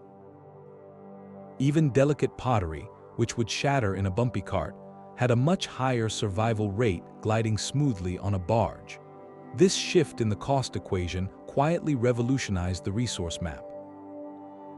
A product that was once purely local, like a particular type of fruit or ceramic, could now find a market in a distant city. The exotic became steadily more commonplace. A merchant in a Roman provincial town could sell lamps from Italy, wine from Gaul, and dried fish from the Black Sea, all because a network of waterways had made such an inventory logistically possible. The canal did not just carry goods, it carried possibility, redrawing the economic geography of the ancient world one bargeload at a time. Where the waterway met the land, a new kind of human landscape was born. The most transformative effect of these canals was not on the fields they irrigated, but on the places where they stopped, where goods had to be lifted from the water and moved into the world. A simple junction, a place where two channels crossed or where a canal met a great river, was a point of inevitable pause, and in that pause, a city could grow. This was not the slow, organic growth of a farming village. This was urbanization by design, driven by the relentless logic of logistics. Where barges had to stop, ports were built. Where goods were stored, warehouses rose. Where merchants gathered to trade, markets exploded into life. Officials arrived to collect tolls and customs duties, establishing a permanent administrative presence. Almost overnight, these strategic points became magnets for people, capital, and ambition. They were less like traditional settlements and more like economic engines, their very streets laid out to serve the flow of waterborne commerce. The Grand Canal of China offers the most spectacular examples. Take the city of Hangzhou. Before the canal reached its southern terminus there, it was a significant regional center. But once it became the primary funnel through which all the wealth of the south poured northward, it transformed into one of the largest and most dazzling cities on Earth. Marco Polo, visiting in the 13th century, described it as the finest and most splendid city in the world, a place of bustling markets, elegant bridges, and 10,000 bridges spanning its countless waterways. Its prosperity was not rooted in local industry alone, but in its role as a transshipment hub. Every sack of rice, every bale of silk, every piece of porcelain heading north paused here, was taxed, stored, repackaged, or sold. Similarly, situated where the canal crossed the Yangtze River, became a wealthy cosmopolitan crossroads. It was a gateway, a place where the cultures and products of northern and southern China met and mingled. Its fortunes rose and fell directly with the health of the canal, a living testament to the power of liquid geography. This phenomenon was not unique to the East. In the Low Countries of Europe, where the land was flat and rivers plentiful, a similar urban alchemy occurred. A town like Bruges, in what is now Belgium, did not begin as a major power. But its location on a network of natural and later artificial waterways gave it direct access to the North Sea. It became the central node where wool from England, cloth from Flanders, and spices from the Mediterranean were exchanged. Its canals were not scenic afterthoughts, they were its commercial arteries. Goods were unloaded directly from seagoing ships onto smaller barges for distribution inland, or vice versa. Later, Amsterdam would famously build its identity upon a concentric ring of canals, each serving a specific purpose in the city's mercantile life.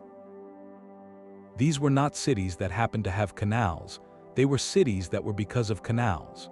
Their very shape, their street plans, their social structures, were all engineered around the movement of goods by water. This new urban form demanded a new architecture. Houses were built with their foundations in the water, their front doors opening onto canals rather than streets. Goods could be hoisted directly from a barge into an upper-story warehouse. Elaborate systems of bridges, from simple wooden planks to ornate stone arches, stitched these aquatic neighborhoods together. The defining sound of these cities was not the clatter of cartwheels on cobblestones, but the gentle lap of water against stone, the creak of a loading crane, and the calls of boatmen navigating the narrow channels. The economy was centered on transshipment, the act of moving cargo from one mode of transport to another. This created entire professions, from the crane operators and stevedores who moved the goods, to the who guarded them, to the notaries who recorded the transactions. With such a volume of trade flowing through a single point, the need for sophisticated financial tools became urgent. A merchant in Hangzhou selling silk to a buyer in the northern capital could not possibly travel with a chest of coins.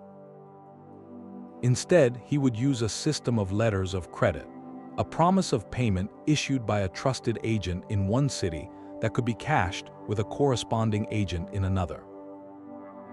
Money changers set up tables near the docks to deal with a bewildering array of currencies from across the empire.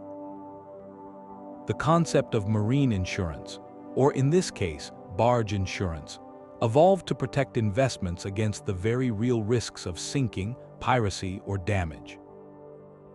These canal cities became the world's first true financial centers, places where capital was as fluid as the water in the channels. They planted the seeds for the banking systems that would later fuel the global economy.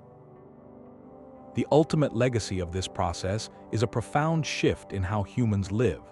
Canals did not just feed existing cities, they literally planted new ones. They redirected the flow of human settlement, pulling people away from purely defensive hilltops or scattered farmsteads, and concentrating them at these new, economically potent intersections. They created urban landscapes that were fundamentally designed around efficiency and flow, rather than fortification or tradition. To walk through the historic core of such a city today is to walk through a fossilized map of ancient commerce, where every turn of a street, every hump of a bridge, tells a story of a barge that once passed beneath it. Carrying the wealth of continents, the water that nourished empires also demanded a code. For a canal network to function, it needed more than banks and barges. It needed a shared understanding, a set of rules etched not in stone but in law. The most precious resource was not the water itself, but the right to use it. This simple necessity gave birth to some of humanity's earliest and most sophisticated legal systems, turning the management of a liquid asset into a foundational act of civilization. Who could draw from the main channel? If a farmer upstream used too much, could he be held liable for his neighbor's withered crops downstream? Who bore the cost when a section of the communal bank eroded? These were not minor squabbles, they were questions of survival, and they required answers that everyone could trust. In Mesopotamia, the connection was explicit and profound. The famous Code of Hammurabi, carved onto a towering stone stele for all to see, dedicates specific statutes to the canals. One law clearly states that if a man is careless in maintaining his section of the dike, and then a breach occurs that floods his neighbor's field, he must repay the ruined grain. The penalty was calculated precisely, reflecting the direct economic loss. This was revolutionary, a legal principle that tied private property rights to a public duty. It recognized that in an irrigated society, your actions on your own land had unavoidable consequences for the community. Your property line did not end at the water's edge. It extended into the shared responsibility for the system that fed it. This legal thinking evolved across empires. Roman jurists, in their meticulous digests, developed elaborate doctrines of water rights. They distinguished between public rivers, which belonged to the state, and private streams. They established the right of drainage, preventing an upstream landowner from blocking the natural flow to a downstream neighbor. They even grappled with prescriptive rights, the idea that if you had drawn water from a certain point for a long period without objection, you could claim a legal right to continue. In China, the immense bureaucracy that managed the Grand Canal also functioned as a facto legal system for water disputes. Imperial edicts laid down the rules for the grain tribute fleet's right-of-way, for the maintenance schedules of different prefectures, and for the allocation of water during dry seasons. Local magistrates spent a significant portion of their time adjudicating conflicts between villages over irrigation schedules or damage to water-lifting equipment. The stakes of these disputes could escalate far beyond a single field. Throughout history, access to water has been a primary catalyst for conflict. In the arid landscapes of the ancient Near East, wars between city-states were often fought over control of a critical canal or a fertile river valley. A ruler could strangle a rival not with a siege, but by diverting the water source that fed its agriculture. These were wars of economic geography, where the battlefield was the watershed itself. To prevent such chaos from consuming the system from within, societies invented specialized forms of justice. Some appointed specific magistrates, judges who understood the technical complexities of sluices and soil salinity. Others established water courts, where panels of local elders and experts would hear testimony and make binding decisions based on custom and observed need. This legal infrastructure was every bit as vital as the physical dredging crews. It provided the predictability and fairness that allowed thousands of individual users to coexist within a single hydraulic network. It transformed a potential free-for-all into a governed commons. The echoes of this ancient legal reasoning are still with us today. Modern riparian law, which governs the rights of landowners along rivers and streams in many parts of the world, draws a direct line back to those early Roman and English common law principles. The concept that water is a public trust, that its use must be reasonable and not harmful to others downstream, is a legal seed planted in the irrigated fields of antiquity. So when we trace the path of an ancient canal, we are following more than an engineering marvel. We are tracing the early contours of justice itself. A geography of law that was shaped by the fundamental need to share the water that made life possible. The blueprint for a watermill could travel as far as the grain it ground. These artificial waterways did far more than move cargo. They became the primary transmission lines for innovation itself, carrying the very ideas that made such ambitious projects possible in the first place. Think of a master engineer from Rome assigned to a frontier province. He arrives not with a legion, but with a mind full of techniques, the geometry of for laying straight lines, the recipe for hydraulic concrete that sets underwater. His knowledge is his most valuable tool, and he applies it to local problems, perhaps teaching a new method for reinforcing a canal bank against erosion. That local adaptation then becomes part of the regional knowledge pool, ready to be picked up by the next traveling expert. The canals created a continuous circuit for practical intelligence. The most impactful example is the Roman watermill. This was a revolutionary leap, harnessing the flow of a river or a managed canal to turn a heavy millstone, automating the backbreaking work of grinding grain into flour. The invention likely arose in the eastern Mediterranean, but it did not stay there. As the Roman Empire expanded its riverine trade networks, the idea of the watermill traveled upstream, literally. Engineers saw the consistent flow of managed waterways as perfect for powering these machines. They spread across Europe, from Italy to Gaul to Britain, following the routes of commerce and military supply. Each new mill was a node of mechanical power, freeing human labor and increasing food production, and its very existence advertised the technology to the next valley over.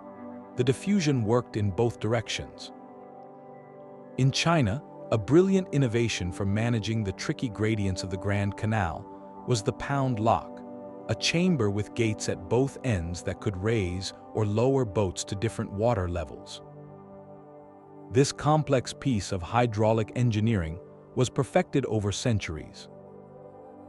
As Chinese trade goods and merchants traveled west along the Silk Road, the principles behind such feats of water management traveled with them, in stories and sketches, potentially influencing later canal projects in the Islamic world and beyond. Similarly, the magnetic compass, a Chinese invention crucial for maritime navigation, found its way onto the barges and ships that plied the coastal and riverine networks. Its utility becoming apparent to traders from many cultures. This created a powerful, self-reinforcing cycle. Better canal technology, like improved locks or stronger barges, made trade faster, cheaper, and more reliable. This increase in trade meant more people were moving more often, and with them traveled more ideas. A merchant might see a novel sail design on a canal barge in one kingdom, and commission a similar one for his own ship back home. An account of a new dredging machine used on the Nile might intrigue an official on the Yellow River. The waterways became a kind of slow-motion, analog internet. The packets of data were not digital, but human, carried in the memory of an itinerant engineer, the design of a ship's hull, or the sample of a new, more durable rope. The nodes were the bustling port towns and canal junctions where these travelers met, shared news, and observed each other's tools. This constant, low-level exchange had a cumulative effect that was transformative. It steadily raised the technological baseline across entire regions. A problem solved in one empire did not have to be solved again from scratch in another. The solution could, given time, float its way along these liquid highways. This shared pool of knowledge then fueled the next round of ambition. Knowing that a lock could be built to cross a certain height, or that a water mill could feed a town, made the next canal project seem less impossible, more a matter of applying known principles. The waterway was both the catalyst for innovation and the channel through which its benefits flowed, knitting distant minds into a single learning network that turned the shared challenge of moving water into a shared engine of human progress. The stability of an empire could be measured by the height of the water in its canals. These engineered rivers were not just feats of construction, they were delicate agreements with the climate itself, contracts written in mud and water that nature could rewrite at any time. For centuries, a predictable rhythm of seasons was the silent, unseen partner in every hydraulic success. Reliable monsoon rains filled the reservoirs that fed China's Grand Canal. Consistent Nile floods replenished the branches that watered Egyptian fields. In these good times, the system hummed. Water levels stayed high enough for fully laden barges, maintenance was routine, and the economic machine flowed without interruption. The climate was the steady hand guiding the liquid highway. But that hand was not always steady. A shift in the weather could turn a lifeline into a trap. A prolonged drought was a slow, silent crisis. River sources would dwindle, and the artificial channels that branched from them would grow shallow. Barges designed for deep water would find themselves stranded on mudflats, their precious cargoes of grain or salt going nowhere. The entire logistics chain would seize up. In the north of China, historical records speak of times when the Yellow River, the vital northern water source for the Grand Canal, would run so low that the tribute fleets could not move, threatening the food security of the capital and the legitimacy of the emperor himself. Drought did not just stop boats, it starved the very agriculture the canals were meant to support, creating a vicious cycle of scarcity. The opposite extreme was just as devastating. Periods of intense rainfall and flooding represented a violent, chaotic assault on the system.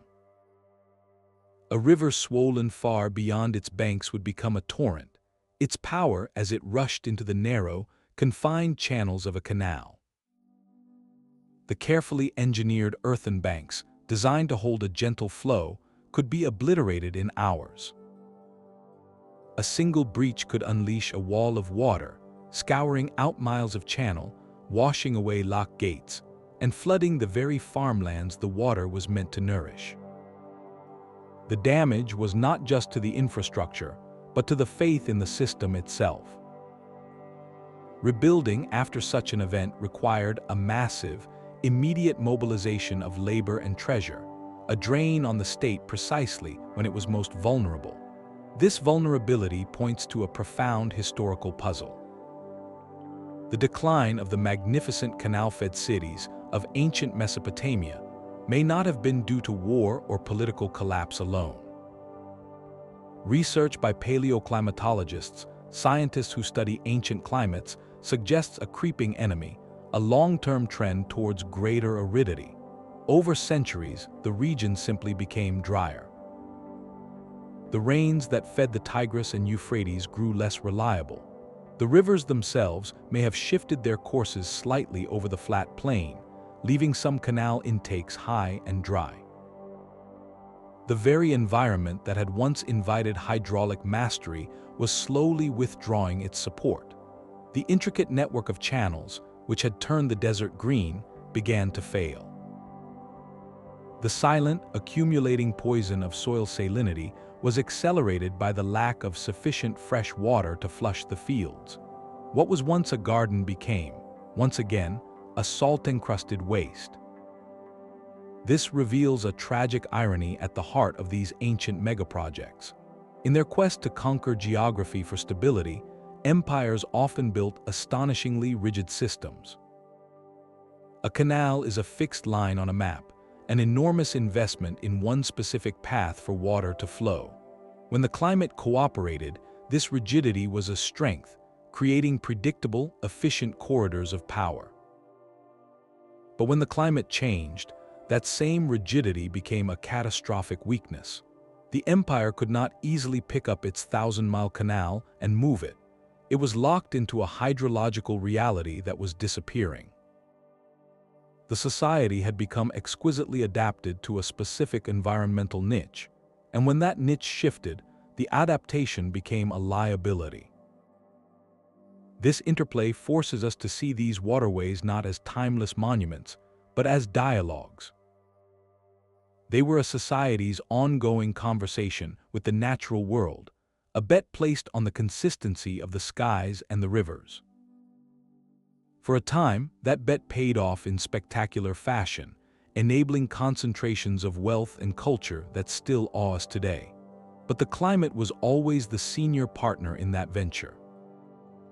A shift in the wind, a change in the rain patterns over distant mountains, could unravel generations of work. The true lesson lies in that delicate balance, a reminder that our greatest works are never truly separate from the world that surrounds them. They are built with its materials, dependent on its rhythms, and ultimately, subject to its changes. Yet the great engines of empire eventually fell silent.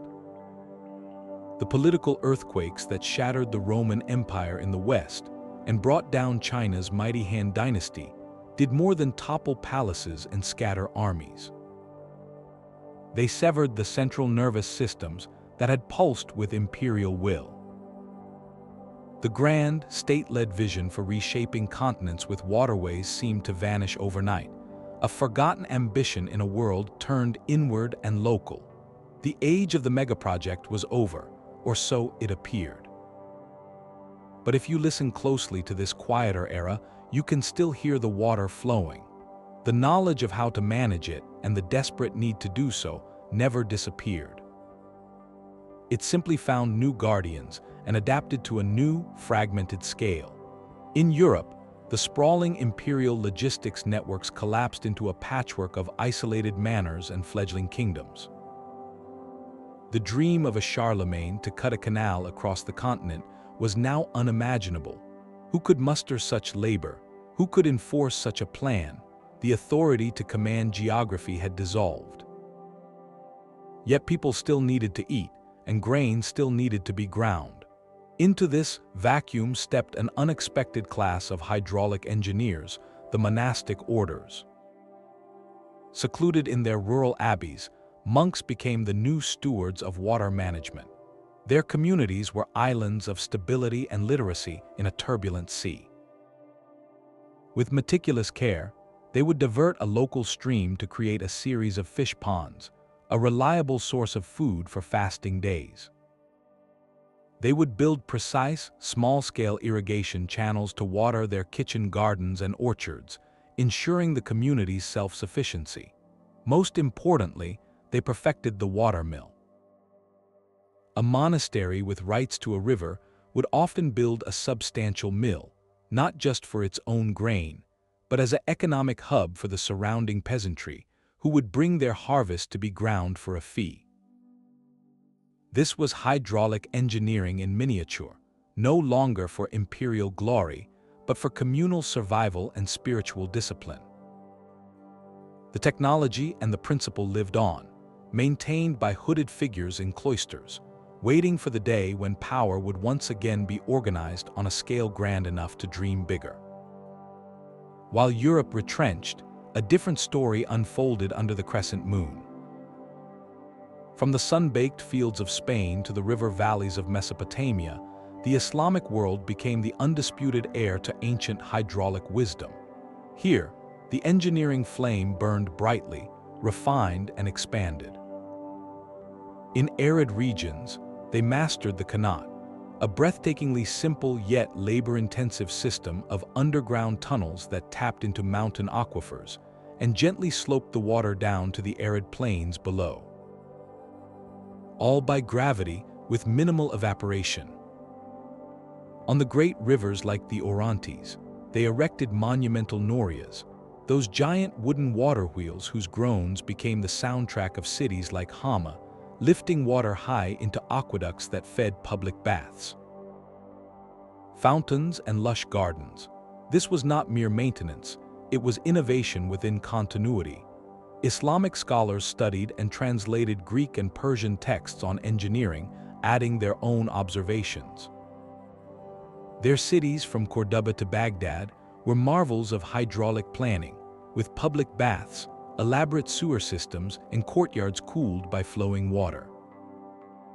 This sophisticated network supported both dense urban life and prolific agriculture, turning regions like Andalusia into a breadbasket. It proved that the collapse of one imperial system did not mean the death of the knowledge, only its migration and evolution under a new, vibrant cultural sphere. And what of China, home to the greatest canal of all? In the centuries of disunity following the Han, the mighty Grand Canal did suffer. Sections silted up, banks crumbled.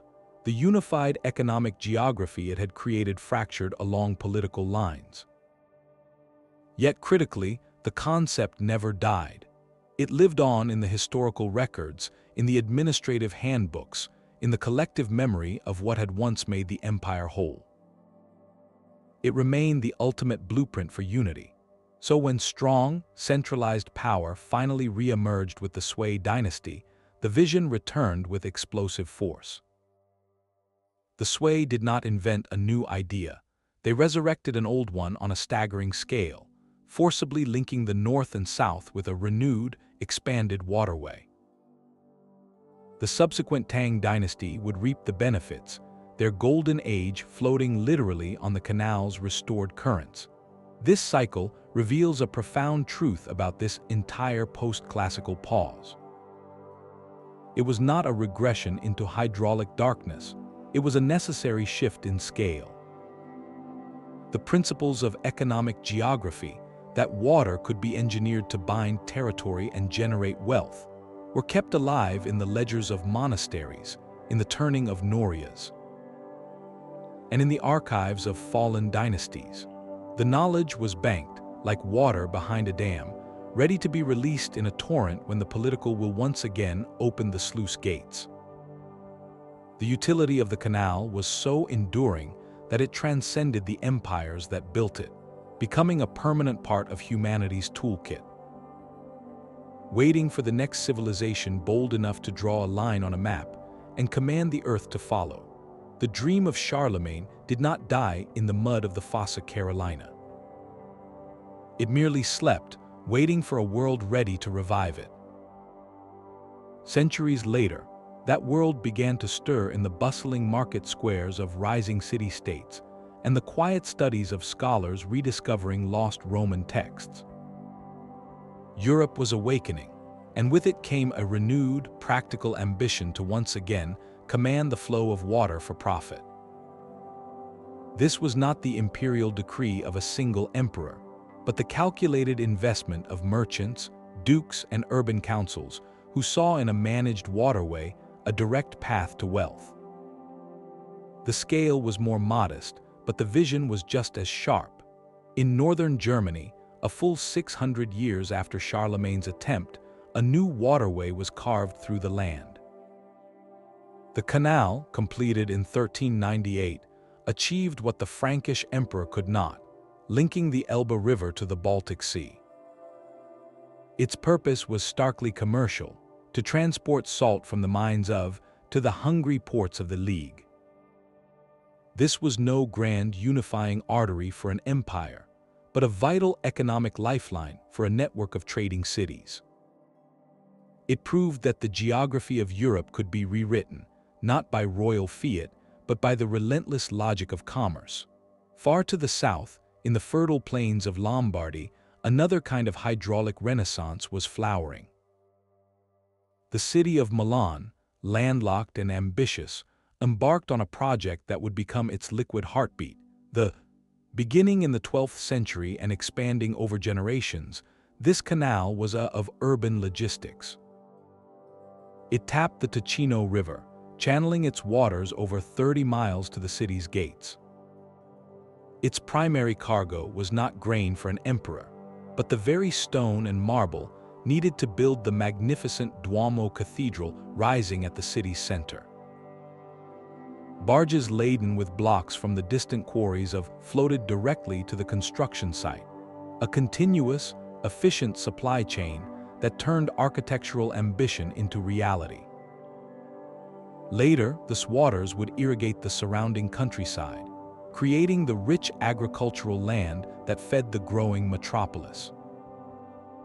Milan's network of canals, of which there was the crown jewel, transformed the city into a hub of industry and transport, its fortunes quite literally flowing through these man-made channels. This new wave of building was powered by a crucial technological leap, one that solved the ancient problem of elevation, the pound lock. Earlier flash locks were disruptive, requiring a sudden, wasteful surge of water to lift a boat over a shallow rise. The pound lock was a more elegant, controlled solution. Imagine a rectangular chamber built into the canal with a sturdy gate at each end. A barge would enter the chamber and the gate behind it would close. Then, by opening small sluices, water would either be let into the chamber to raise the boat or drained out to lower it. When the water level inside matched the level of the canal ahead, the front gate would open, and the vessel would sail onward, having climbed or descended a hill without drama or waste.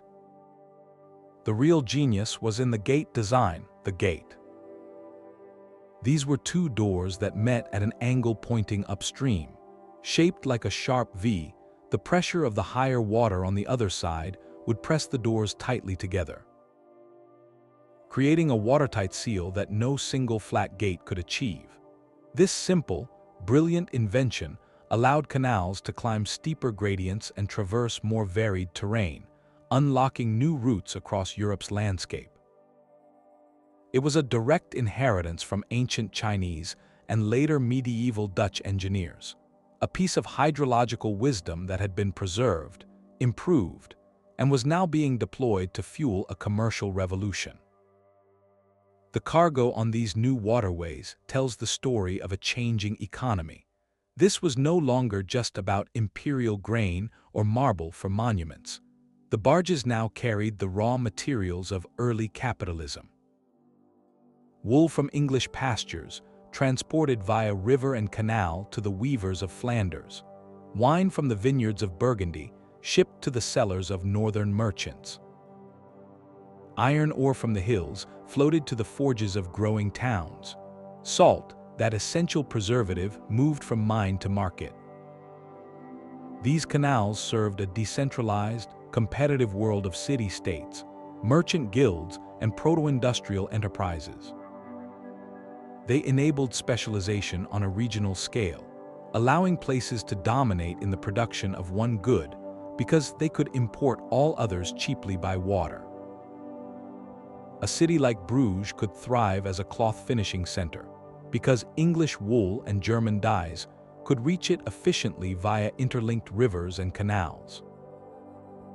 This web of waterborne trade was stitching together a European market, creating price connections and economic dependencies that would define the continent for centuries. This period was the essential bridge. It took the ancient Roman understanding that water was a tool for integration, filtered it through the practical needs of medieval monasteries and towns, and then applied it with new engineering precision to the ambitions of a commercial age. The hydrological wisdom of the past was not lost. It was being curated, tested, and improved in 1,000 local projects. Every successful lock gate, every profitable canal toll was a proof of concept. It demonstrated that reshaping geography for economic gain was not just possible for god-kings and emperors, but for dukes, councils, and merchants. This quiet, persistent renaissance of ditches and locks was gathering the knowledge, the capital, and the confidence for something far grander. It was setting the stage, patiently laying the hydraulic groundwork for the moment when steam power would meet water, and the world would witness a frenzy of digging that would redraw the map of nations. Fueling the very engine of the modern age, the water in these channels carried more than grain and goods, it carried a message. For the rulers who commissioned them, a canal was never just a ditch. It was a permanent, undeniable advertisement for their own greatness, a monument in moving water designed to be read by both their subjects and the gods. The propaganda began with the first ceremonial cut of the sod, a public spectacle where the king, often dressed in priestly robes, would lift a shovel of earth. This was theater of the highest order, broadcasting a clear narrative, the benevolent leader personally laboring for the prosperity of his people. It framed the backbreaking work of thousands not as coerced toil, but as a shared, sacred project initiated by a visionary father of the nation. Once the water flowed, the message was carved in stone. Pharaohs like the first erected towering stelae at the head of their canals, inscribed with bold proclamations. The text did not detail the engineering challenges or honor the laborers. It declared, in the voice of the king alone, "I ordered this. I made the river flow where it had not. I caused ships to sail from Egypt to Persia." The inscription claimed sole, godlike credit for the geographic miracle, positioning the ruler as the indispensable link between chaotic nature and civilized order.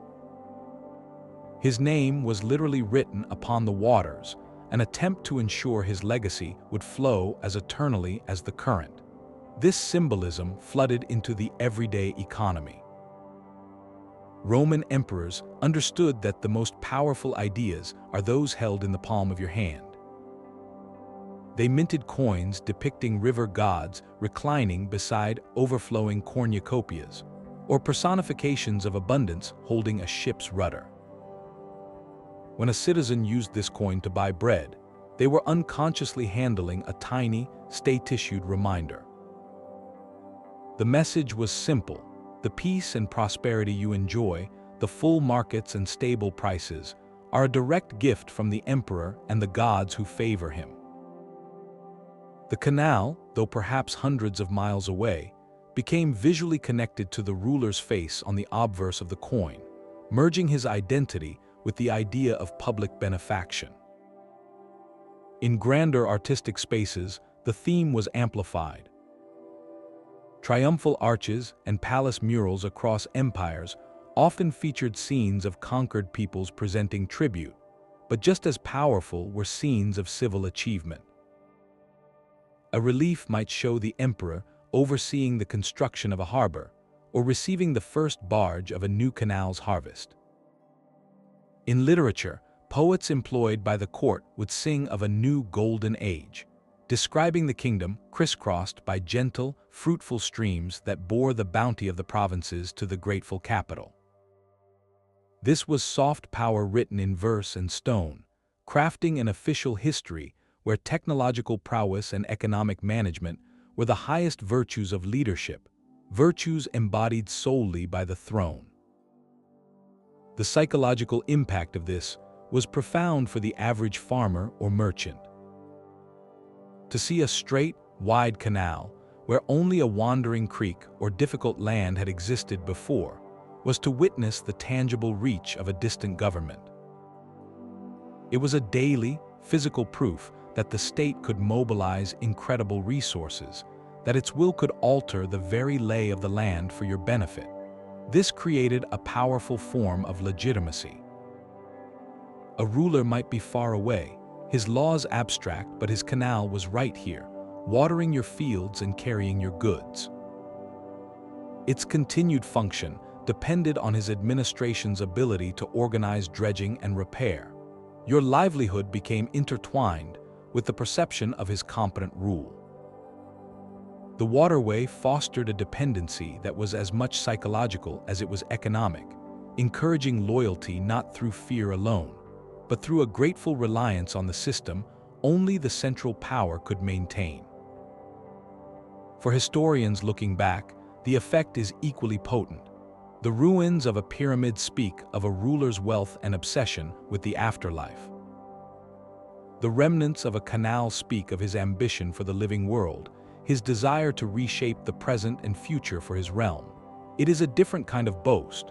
One says, "I commanded the stones to climb."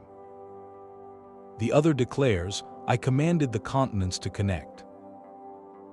The artificial waterway stands as perhaps the most eloquent stone a ruler could leave unturned, a flowing, dynamic monument that long outlived dynasties, continuing to whisper the name of its creator to every barge that passed, shaping the story of power for after the last inscription had faded. The straight lines of those ancient canals stretch across time, reaching into the very infrastructure of our modern world.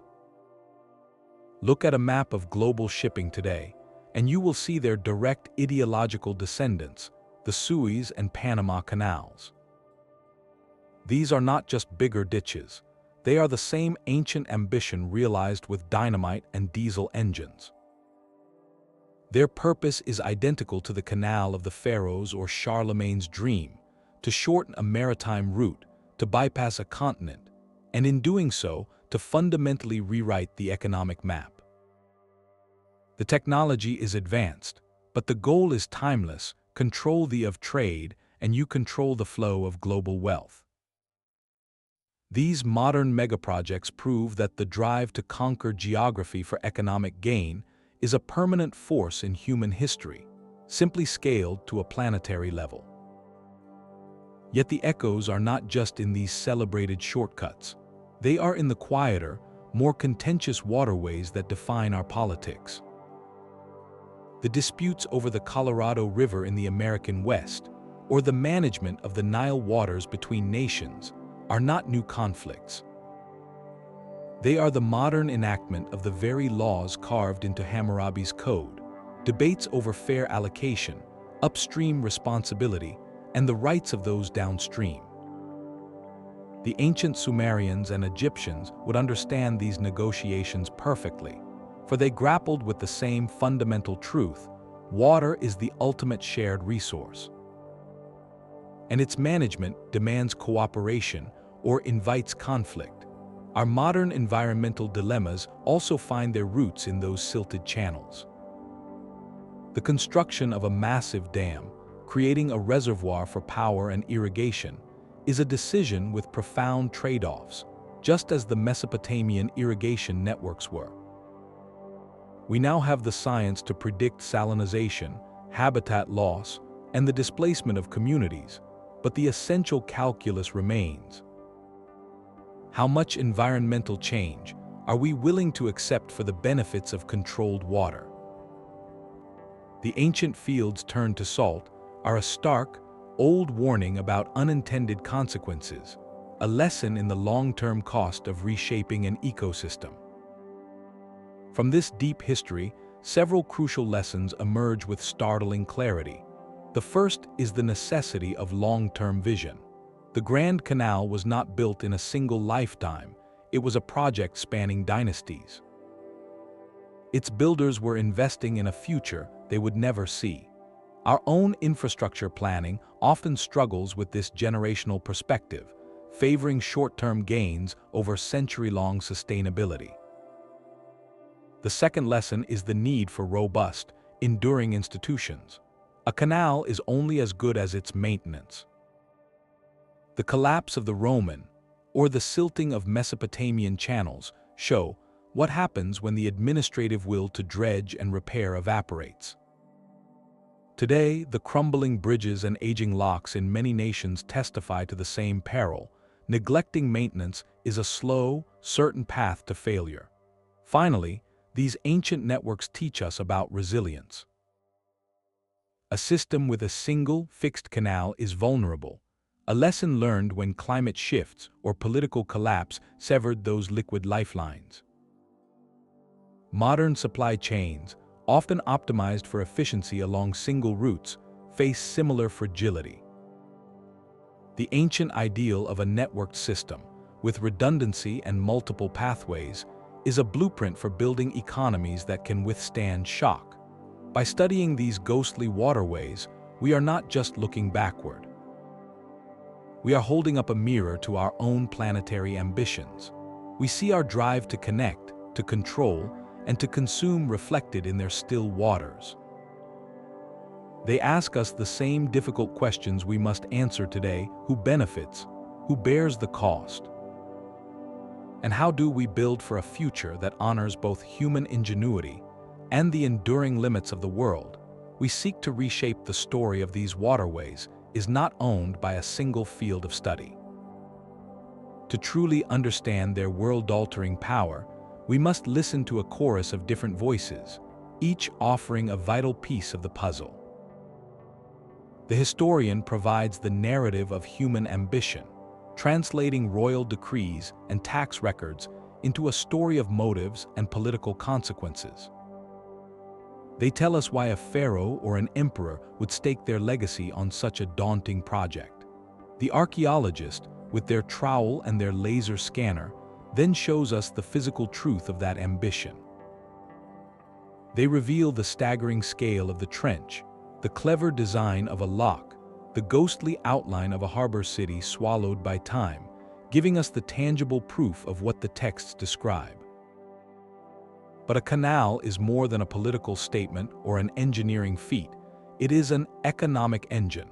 This is where the economist's perspective becomes essential. They model the invisible forces, calculating how the canal slashed the cost of moving a ton of grain by 80 or 90%. And how that single change triggered waves of market integration and regional specialization. They translate the movement of barges into graphs of supply, demand, and price convergence across hundreds of miles.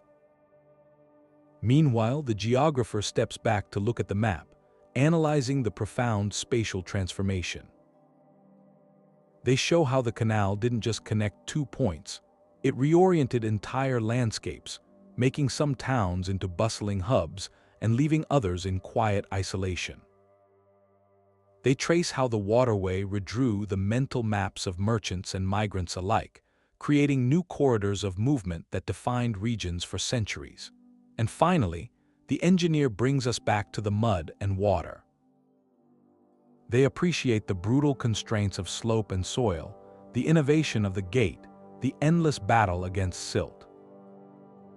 They understand that every grand vision was filtered through the hard realities of physics and materials, that what looked simple on a parchment map was a war against nature on the ground. When we weave these threads together, the true picture emerges.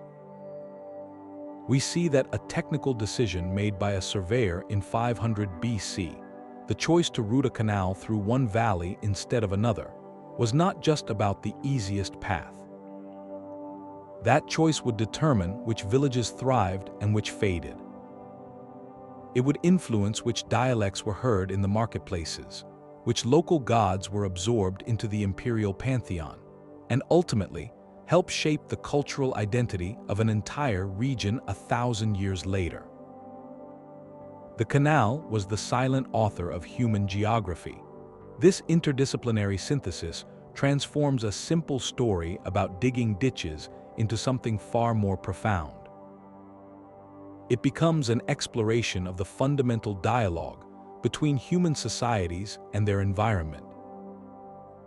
It reveals how the need to manage water was a primary catalyst for the formation of the earliest states, demanding the bureaucracy, legal codes, and social hierarchies that define civilization. We start to see the mechanics of historical change, not as a series of battles and treaties alone, but as the slow, cumulative effect of countless logistical choices, of investments in infrastructure that bound economies together or pulled them apart. These ancient networks become case studies in complex systems, where a change in one variable, like a shift in climate, could ripple through the entire political, economic, and social fabric, leading to resilience or to collapse. By studying them through this unified lens, we gain a powerful framework for understanding our own world. We learn to see our modern highways, fiber optic cables, and supply chains not as unprecedented novelties, but as the latest expressions of this ancient, enduring human impulse to reshape connectivity for power and prosperity. The water has long since dried up in many of those channels, but the patterns they etched into history continue to flow all around us. The precise path of the Great Canal across the Egyptian desert is still debated by scholars. We have his triumphant inscriptions, but the ground holds its secrets close. Exactly where did those ancient dredging crews dig? How far did they truly get before the sands reclaimed their work? These are not trivial details. They are the missing coordinates on a map of imperial ambition. Similarly, in the misty highlands where Charlemagne's laborers struggled, archaeology has revealed the trench's stunning scale, but the full story of its abandonment remains a puzzle. Was it truly just the unstable peat, or did news of a Saxon rebellion force the emperor to redirect his army and his funds? The interplay between environmental challenge and political crisis is a constant, haunting question. We see a canal silt up, a city decline, but untangling the primary cause is like separating strands in a rope that has long since rotted away. Was it a changing climate that slowly starved the water source, or was it the collapse of the central authority that stopped the dredging, which then made the society vulnerable to that very climate shift? The answer is likely both, a feedback loop of fragility that our distant records can only hint at. Even with the most advanced technology, the personal dimension of these projects is almost entirely silent. We can calculate the volume of earth moved for the Grand Canal, but we cannot hear the conversation between a master engineer and his apprentice on a cold morning, debating the angle of a new lock. We know the labor was monumental, but the names and hopes of the individuals who spent years of their lives ankle-deep in mud are lost. Their stories are the deepest layer of silt, covering the human experience of these geographic wonders.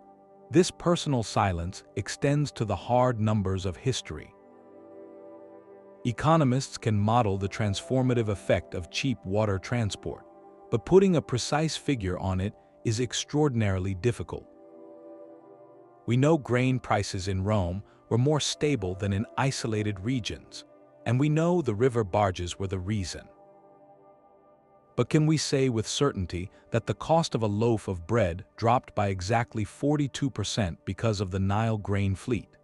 The data is too fragmentary, the variables too many. This lack of a neat statistic, however, does not diminish the reality. It simply reminds us that the past's most powerful forces often resist our simplest measurements. These unanswered questions are not failures of research. They are the very essence of historical discovery. Every mystery is an open door. When a new LiDAR survey scans a dense jungle canopy or a parched desert, it is looking for those geometric ghosts, the straight lines that whisper of a forgotten network. There may well be vast, organized waterways still hidden, waiting to rewrite our understanding of a civilization's reach. Each potential discovery is a thrilling possibility. The unknown efficiency of an early Chinese flash lock, the exact failure rate of a Roman sluice gate design. These are puzzles for engineers and historians to solve together. Using computer simulations and experimental archaeology, this collaborative spirit is what keeps the dialogue alive.